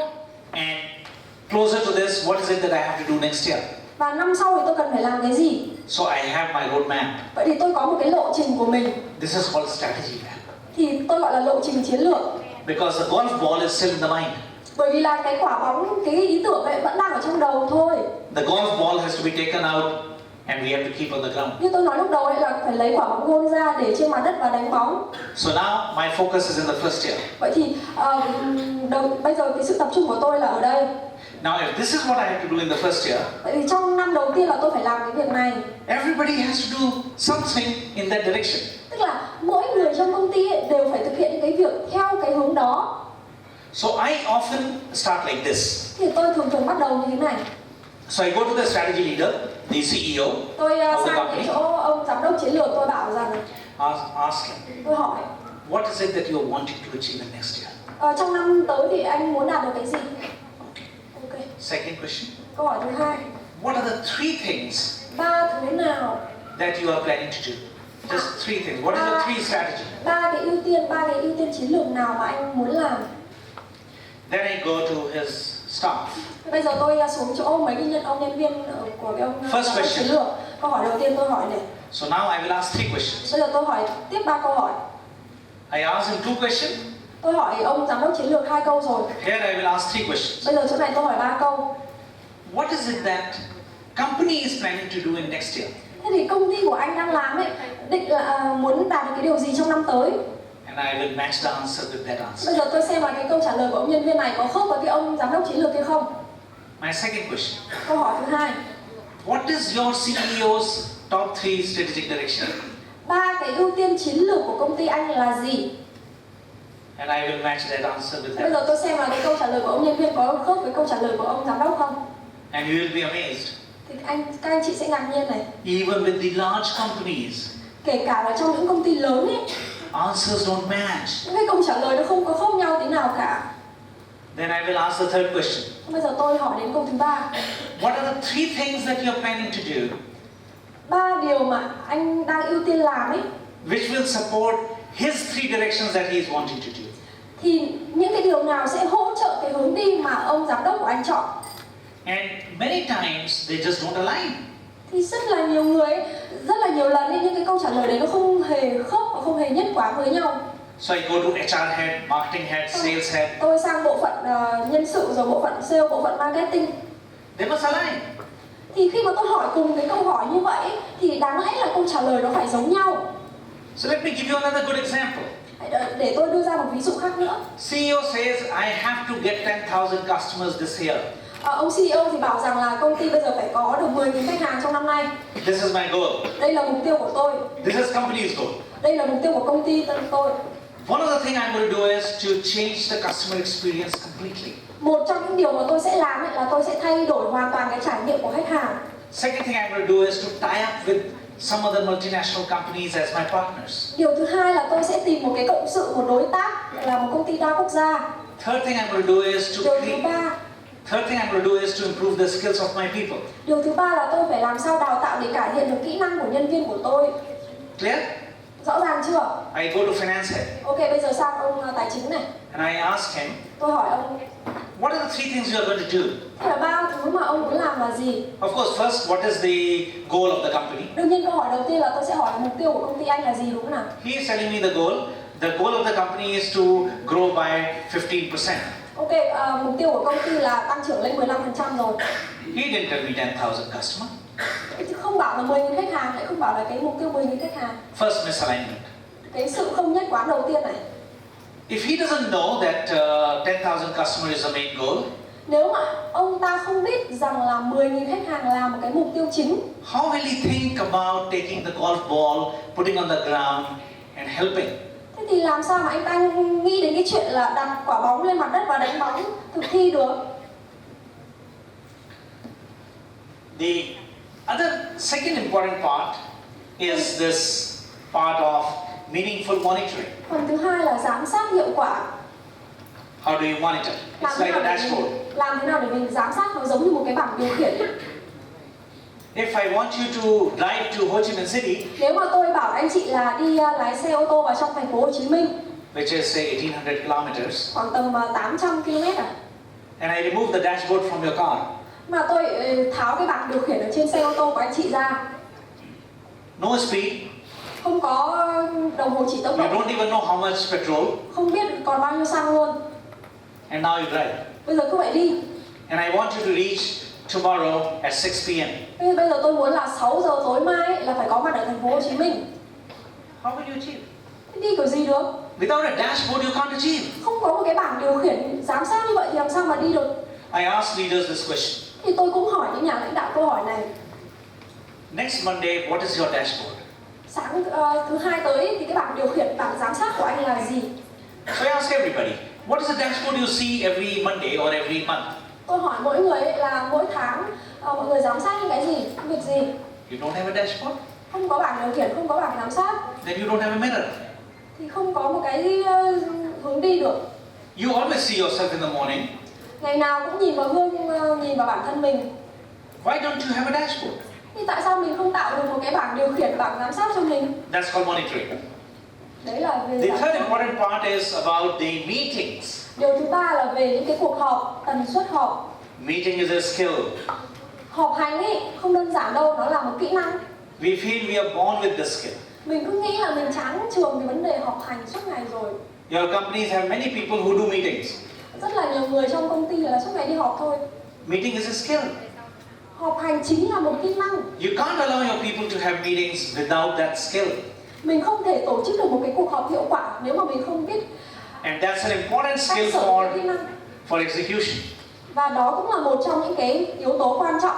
And lastly is projectizing initiatives. Và tiếp theo là triển khai các sáng kiến. Projectizing initiative means if you want 10,000 customers, Triển khai sáng kiến ở đây nghĩa là gì? Ví dụ như nếu mà mình muốn có 10.000 khách hàng mới, one of the strategy is to improve customer experience. thế thì một trong những cái chiến lược là mình phải phát triển cái trải nghiệm khách hàng. Then who will do this? Thế thì ai sẽ làm? Usually we ask marketing head to handle this. Thường thì mình cứ đưa hết cho phòng marketing để xử lý. So that becomes his initiative. Thế thì thế thành cái sáng kiến của phòng marketing. Wrong. Sai. This is a project. Đây là một dự án. It is not initiative. Nó không chỉ là một cái sáng kiến nữa. Everybody's project. Mỗi người, đây là dự án của tất cả mọi người. Every Monday, everybody will see what is the progress. Mỗi sáng thứ hai hàng tuần ấy, thì mọi người phải xem là cái dự án này nó tiến triển đến như thế nào rồi. So as leaders, Vậy thì là lãnh đạo, we should take the initiative and convert it into a project. mình phải biến những cái sáng kiến thành những cái dự án. This is the fourth important thing for process. Đây là điểm quan trọng thứ tư. Do a perfect alignment. Thứ nhất là phải đồng bộ chiến lược. Do a monitoring dashboard. Thứ hai là giám sát hiệu quả. Learn the skill of meeting. Học cái cách kỹ năng tổ chức các cuộc họp hiệu quả. And most importantly, convert important initiative into a company-wide project. Và điều quan trọng nhất là triển khai các sáng kiến thành các dự án. So this is like strategic alignment. Đây là về đồng bộ chiến lược. So most important thing is the SMART goals, Đầu tiên ấy, cái phần quan trọng nhất là mục tiêu thông minh. which is of course specific, measurable, actionable, realistic. Cái khái niệm mục tiêu thông minh là có thể đo lường được rồi có thể đạt được và mục tiêu nó phải thực tế đấy. So strategy is choosing, execution is doing, but sometimes this is not right. Sometimes this has to go back and change the strategy. Tức là đôi khi là chiến lược là việc lựa chọn này, rồi là thực thi thì là khả năng làm ấy, nhưng mà đôi khi nó không phải là tuân theo cái luồng như thế, đôi khi là mình phải quay ngược lại. So not much time to go through everything, but you understood the alignment part I explained quite in Không có detail. nhiều thời gian để đi kỹ. This is the dashboard example that I gave you. Đây là về câu chuyện về giám sát hiệu quả. Accountability is very important. Cái trách nhiệm ấy rất là quan trọng. If you want execution Nếu mà mình muốn có năng lực thực thi and operational excellence, có một năng lực thực thi hiệu quả individual responsibilities have to be thì there. cái trách nhiệm cá nhân của từng người trong công ty của mình rất là quan trọng. And if we don't have accountability, we will not get results. Nếu mà mình không có trách nhiệm cá nhân của từng người ấy, thì mình sẽ không thể đạt được kết quả. Then these are Japanese terms of continuous Có một cái improvement. thuật ngữ tiếng Nhật gọi là kaizen ấy, tức là cải thiện liên tục. Okay, then I don't want to confuse you. I just want to take you through 7 habits of highly effective meetings. Tôi muốn các bạn đến ngay đến cái phần là 7 đặc điểm của những cuộc họp hiệu quả cao. First, Đầu tiên, define the purpose of the meeting. phải xác định được mục đích của cuộc họp là gì. If you don't define the purpose of the meeting, Nếu mà bạn không xác định được mục tiêu của cuộc họp ấy, meeting is a waste of time. thì cuộc họp chỉ là lãng phí thời gian thôi. What are the 5 purposes of meeting? 5 cái mục đích của cuộc họp là gì? Either it is for creating ideas, Một là nó về cuộc họp là để lấy những cái ý tưởng mới, taking decisions, hay là cuộc họp để ra quyết định, solving problems, hoặc là giải quyết vấn đề chẳng hạn, reviewing performance, hay là rà soát cái hiệu suất làm việc, or sharing information. hoặc là đơn giản chỉ là chia sẻ thông tin thôi. There is no other purpose of meeting. Thì mục đích của cuộc họp ấy nó chỉ nằm trong 5 cái lĩnh vực đấy thôi. So this is the starting point for having any meeting. Thứ nhất ấy là phải xác định mục đích của cuộc họp. Second, Thứ hai, don't call more people, call minimum audience. đừng có gọi nhiều người quá, đến họp làm gì chỉ gọi những người tối thiểu thôi. My experience is less the better Trải nghiệm của tôi là càng ít người càng tốt. for meeting. Đối với những cuộc họp ấy, càng ít người càng tốt. I'm not confusing it with announcements. Tôi không phải kiểu công bố rộng rãi ở đâu. Announcements are company wide, Công bố rộng rãi là khi mà chúng ta muốn chia sẻ thông tin cho toàn công ty. but meetings are always as less number of people. Nhưng mà cuộc họp ấy thì mình phải tối thiểu hóa cái số lượng người tham gia. The third important habit is arrive 2 minutes early Cái điểm thứ ba đó là bắt đầu sớm hơn 2 phút and finish the meeting 2 minutes early. và kết thúc sớm hơn 2 phút. Only 1% leaders do this. Chỉ có 1% trong số các anh chị lãnh đạo làm được điều này. Only 1% leaders in the world do this. Chỉ có 1% các anh chị lãnh đạo trên thế giới làm được điều này.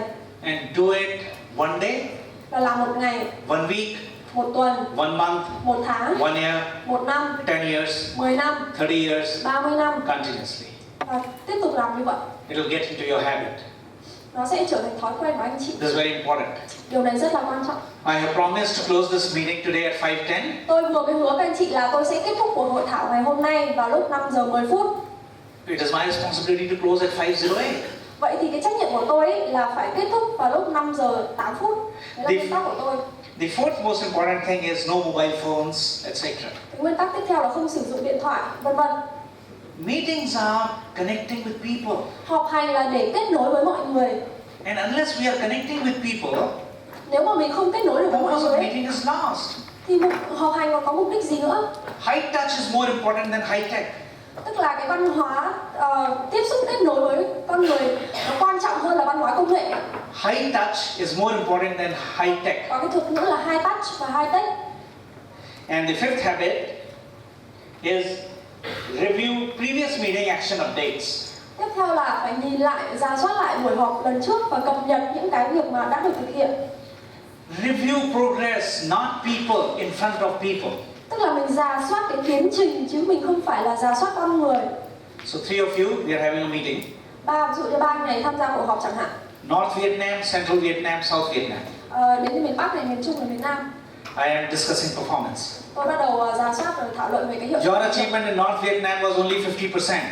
Anh này thì hiệu suất làm việc chỉ được khoảng 40. Both of them have done 100%. Hai người này là 100% lận. This was terrible. Của anh xấu lắm. Can you explain why? Anh giải thích tại sao đi. Bad meeting. Không phải họp. Absolutely useless, terrible meeting. Một cuộc họp rất là kinh khủng.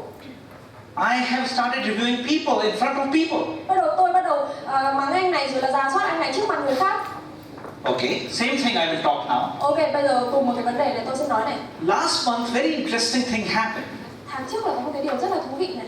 South Vietnam seemed to be Miền Nam Việt Nam dường như very strong in terms of our performance. South Vietnam had 120%. dường như có vẻ là làm việc hiệu suất hơn, được hẳn 100%. And Central Vietnam also was about 100%. Cái anh mà đến từ miền Trung này cũng khoảng Somehow the North Vietnam sales traction was weak. Có thể là cái anh ở miền Bắc này, cái sự tập trung của anh ấy hơi bị thấp một chút.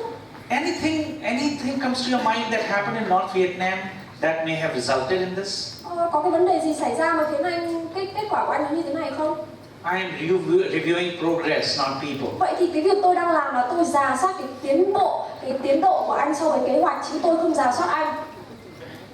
And always use the Q tool that I mentioned to you. Tiếp theo là luôn luôn làm công cụ đặt câu hỏi. And then I talked about this thing. I'll skip now because I mentioned. And this is projects that I talked about. Initiatives are always with one or two people. Đây là câu chuyện về triển khai các sáng kiến. Sáng kiến thường là chỉ là sáng kiến của một người thôi. But projects are always involving Nhưng everybody. mà khi mà chúng ta triển khai nó thành dự án ấy, thì chúng ta sẽ có được sự tham gia của rất nhiều người. The moment you do project, everybody is responsible. Khi mà mình triển khai một dự án này, là ai bắt đầu, nhân viên nào cũng bắt đầu chịu trách nhiệm. In fact, another thing I forgot in the same example. Tôi quên một cái vừa nãy, ví dụ vừa nãy. I will not say Tôi sẽ không nói which là, performance was good. tôi sẽ không nói trước mặt luôn là anh nào là làm. I will make 3 of them present. I will make 3 of them give their 5 minutes review of territory. Tôi sẽ để tự các anh ý rà soát lại tiến độ công việc của mình. So I don't have to speak. Tôi sẽ không phải nói. He will have to give reason himself. Anh ta sẽ phải tự đưa ra lý do. So these are some smart ways in which you Đây là hold một trong số meetings. những cách thông minh. Okay, so let's put these 12 gears together as we are now almost coming to a close of last 20 minutes. Bây giờ thì mình sẽ đặt lại 12 cái yếu tố, 12 cái bánh răng này lại cùng với nhau. So we talked about 4 gears in our Sanji leadership. Mình trong phần lãnh đạo Sanjin thì mình có 4 yếu tố rồi này. And these gears are required for your execution excellence. Và tất cả những yếu tố này đều cần thiết để xây dựng năng lực thực thi. And please read them in a clockwise manner. Và hãy đặt chúng theo một cái hướng đúng. So clockwise, see, you set the mindset first. Hướng đúng đầu tiên là mình tập trung vào điểm giữa trước. You do the self-conversation. Có tư duy tốt này, bắt đầu tự thoại, tự vấn. You have the leader's Mình có tool queue. công cụ đặt câu hỏi. And you have got prioritization and Và focus. mình có sự ưu tiên và sự tập trung.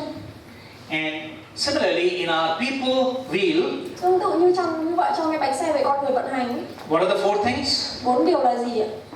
We said roles and goals. Mình thứ nhất là vai trò và mục đích này. Then we said engagement. Rồi là sự cam kết tham gia. We said development of people. Sự phát triển con người. And we said Và the R tool. công cụ chữ R. Recognition and reward and recognition. Ghi nhận và trao thưởng. And then we have got a process wheel. Tiếp theo là về bánh xe quy trình. Just get the alignment first. Thì hãy có một cái hướng đúng trước. Very important. Again, see it as a clockwise. Tức là cái bánh xe này nó phải quay theo đúng chiều ấy. Make sure you have got a dashboard. Đảm bảo rằng thứ nhất là bạn phải có sự giám sát. You design your dashboard. There is no standard. Mình phải tự thiết kế cái bảng giám sát của mình. Không có Then- tiêu chuẩn nào cả. Learn how to do meetings. Tiếp theo là học cách làm thế nào để tổ chức những cuộc họp hiệu quả. I have attended meetings where I have come out demotivated. Tôi tham dự rất nhiều những cuộc họp mà tôi học xong và tôi cảm giác như là mất hết cả động lực luôn. And I have attended meeting where I have come out highly charged. Nhưng mà có những cuộc họp tôi tham dự xong là tôi cảm thấy động lực tràn đầy. So meeting very important. Vậy And thì lastly, quan trọng, điều cuối cùng. and the last element there is your projectizing the initiative. Cuối cùng là triển khai các sáng kiến thành các dự án. Ladies and gentlemen, these are very important 12 gears Vậy thì for đây là 12 cái yếu tố, tôi gọi là 12 cái bánh răng rất là quan trọng trong việc xây dựng năng lực thực thi. for building the power of execution. Để xây dựng một năng lực thực thi hiệu quả. And I have identified them based on my own work on. Và thực ra cái công thức, cái hình ảnh này là tôi tự tạo ra và tôi tự đúc kết cho mình trong 32 năm kinh nghiệm của tôi. It's like a cycle. Nó giống như một cái xe đạp vậy. So in the closing, I want you to remember. Và trước khi kết thúc thì tôi muốn This, in the closing, well, this, one second.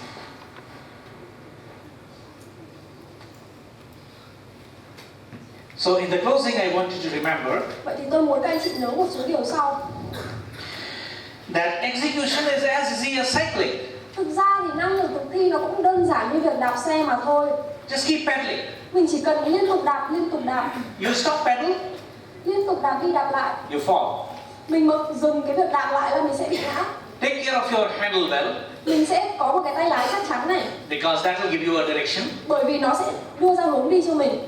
and that's your Sanji's leadership. Nó chính là cái phần lãnh đạo Sanji, tự lãnh đạo. Take care of two wheels, Và chăm sóc hai cái bánh xe của mình. the people wheel and the process wheel. Một bánh xe là về con người vận hành, một bánh xe là về quy trình. So that's what I wanted to share with you today. Vậy thì đây là những cái điều mà tôi muốn chia sẻ với các anh chị ngày hôm nay. About main objective was to help you understand Và cái mục đích ở đây là giúp các anh chị hiểu được framework on building execution excellence. cái khung, cái hệ thống kiến thức cơ bản để mình xây dựng được năng lực thực thi hiệu quả. So now I want to spend next 15 minutes in Q&A. Bây giờ thì tôi muốn dành khoảng 15 phút cho phần hỏi và trả lời. But I must remind you that I'm here for this week. Nhưng mà tôi cũng muốn nhắc nhở một chút rằng là cuối tuần này thì tôi vẫn ở đây. If you still have some questions, feel free to write a mail to me. Nếu mà các anh chị có những câu hỏi khác nữa thì hãy đừng ngần ngại gửi email cho tôi. If you write to me in Vietnamese, Nếu mà các anh chị viết email cho tôi bằng tiếng Việt ấy, if you write to me in Vietnamese, I'll reply to you in Google English. nếu mà các anh chị viết email bằng tiếng Việt cho tôi thì tôi sẽ trả lời thư của anh chị bằng Google để dịch sang tiếng Anh. Because Google doesn't translate Vietnamese well. Bởi vì là Google dịch tiếng Việt đâu có tốt Yeah, đâu. Google has to learn how to translate Vietnamese. Google phải học cách dịch tiếng Việt đi. I'm holding a workshop day after tomorrow, 6 and 7. Ngày 6 tháng 7 thì tôi có một cái hội thảo gọi là hệ thống bán hàng chuyên nghiệp. You understand the difference between workshop and seminar. Thì bạn hãy hiểu cái sự khác nhau giữa một cái buổi hội thảo và một cái chương trình đào tạo. So workshop is walking, Tức là một cái hội thảo thì chỉ có đến gọi là mình hiểu được những cái thứ căn bản nhất thôi. and hand holding, Và mình mang một số cái kiến thức căn bản về nhà. and seminar is a flight. Nhưng mà cái chương trình đào tạo chuyên sâu ấy nó giống như một chuyến bay vậy. So I just finished the seminar. Vậy thì xin lỗi các anh chị là cái phần hội thảo ấy nó giống như một chuyến bay. Thế là tôi vừa mới hoàn thành xong cái chuyến bay này, tôi đã đáp đến đây rồi. Which only talks about what, Thì cái này mình mới chỉ nói về những cái kiến thức căn bản thôi. but to understand how. Nhưng mà tức là mình mới vừa hiểu là mình cần phải làm cái gì, nhưng mà để biết cách làm thế nào ấy Then we have to do workshop. thì mình phải làm những cái chương trình đào tạo chuyên sâu. So I have created this workshop on the topic of go-to-market capabilities. Vậy thì cái chương trình chương trình cuối tuần này ấy sẽ là chương trình thiết kế vận hành và tối ưu hóa hệ thống bán hàng chuyên nghiệp. So that you learn how to sell more Mình sẽ học cách làm thế nào để bán được nhiều hơn and how do you sell more profitably. và tạo được nhiều lợi nhuận hơn. This is an important part for doing business. Cái phần này rất là quan trọng trong việc xây dựng doanh nghiệp.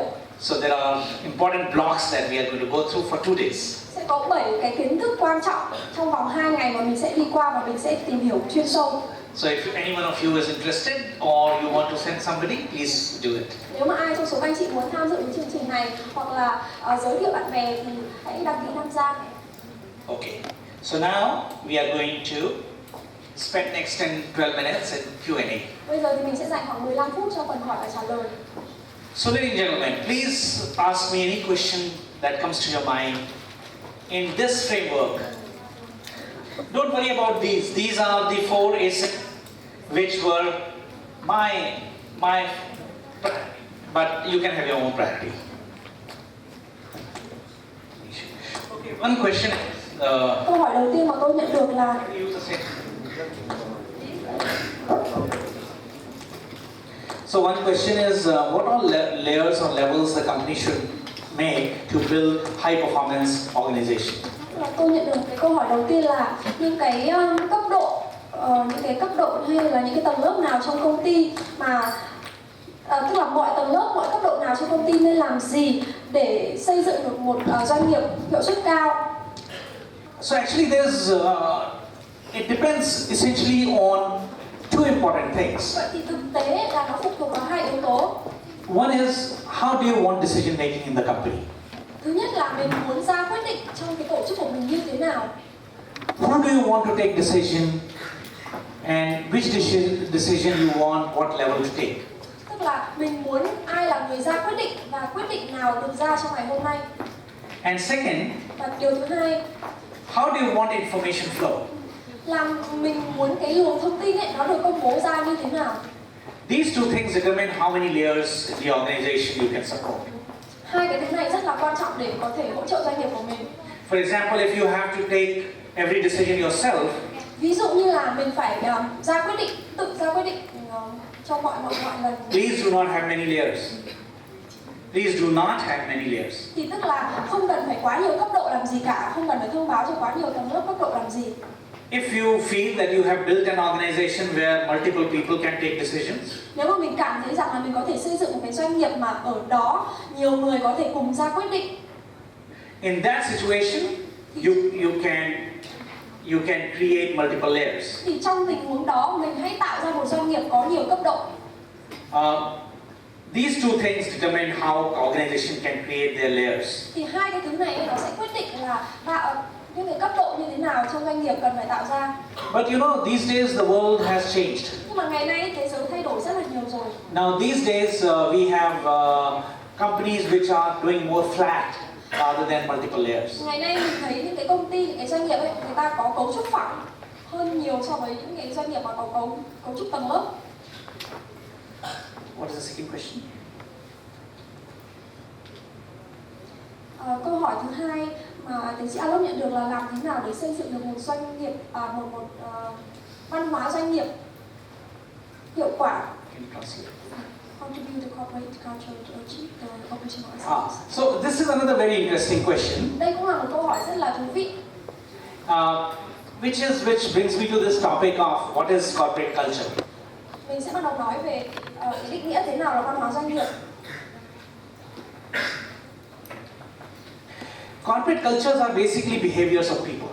Thì văn hóa doanh nghiệp đơn giản nó chỉ là cái hành vi của mọi người mà thôi. It is like an organization personality. Nó cũng giống như là cái tính cách của tổ chức.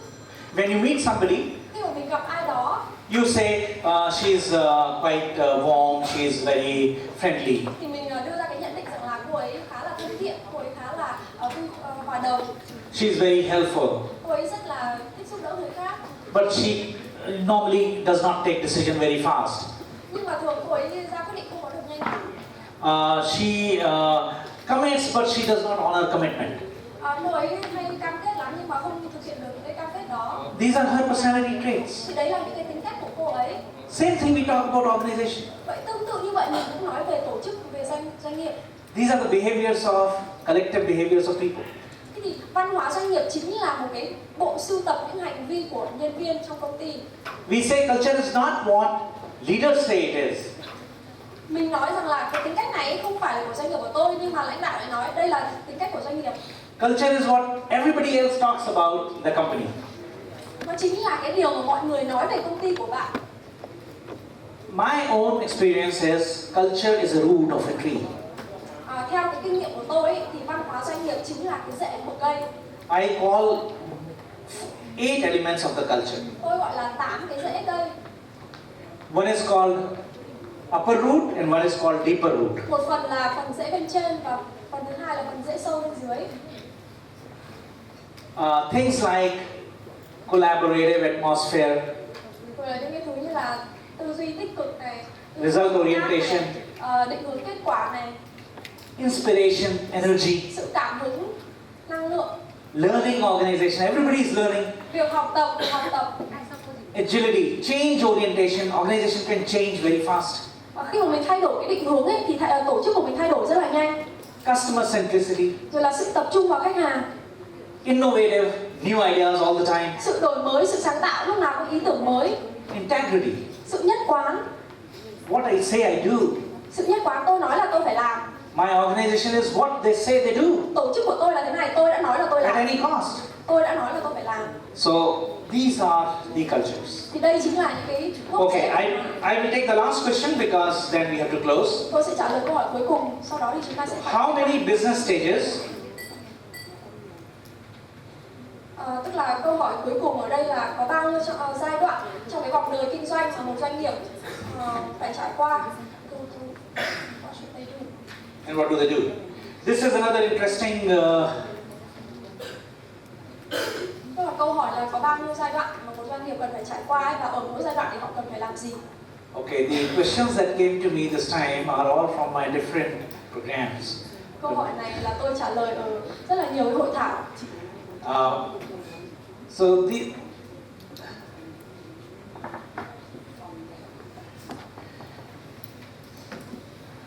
organizations have life cycles. Thế thì tổ chức của mình, doanh nghiệp của mình có một cái vòng đời. Some of you Một vài trong số chúng ta are at the seed up stage. đang ở trong giai đoạn gọi là giai đoạn gieo hạt ấy, New idea. mới có ý tưởng mới. You're not even sure whether that idea customer will like or not like. Vẫn còn chưa biết là ý tưởng này thì khách hàng có thích hay là không. Startup stage. Rồi là giai đoạn khởi nghiệp. Your idea is selling, Bắt đầu ý tưởng của mình được bán ra rồi, but you still have a cash flow problem. nhưng mà vẫn còn rất nhiều vấn đề. Setup stage, Tiếp theo là giai đoạn thiết lập ổn định ấy. where you're succeeding and growing, Khi mà cái doanh nghiệp đấy bắt đầu đi vào ổn định rồi và phát triển rồi, but now you need operational efficiencies. nhưng mà mình cần có một năng lực thực thi hiệu quả. Or a scale up stage, Và tiếp theo đó là giai đoạn mở rộng, when you have to really go 10 times. khi mà mình phải tăng trưởng cái doanh nghiệp của mình lên tới 10 lần. New opportunities become important. Thì khi đó những cái cơ hội mới nó trở nên rất là quan trọng. Market leadership becomes important.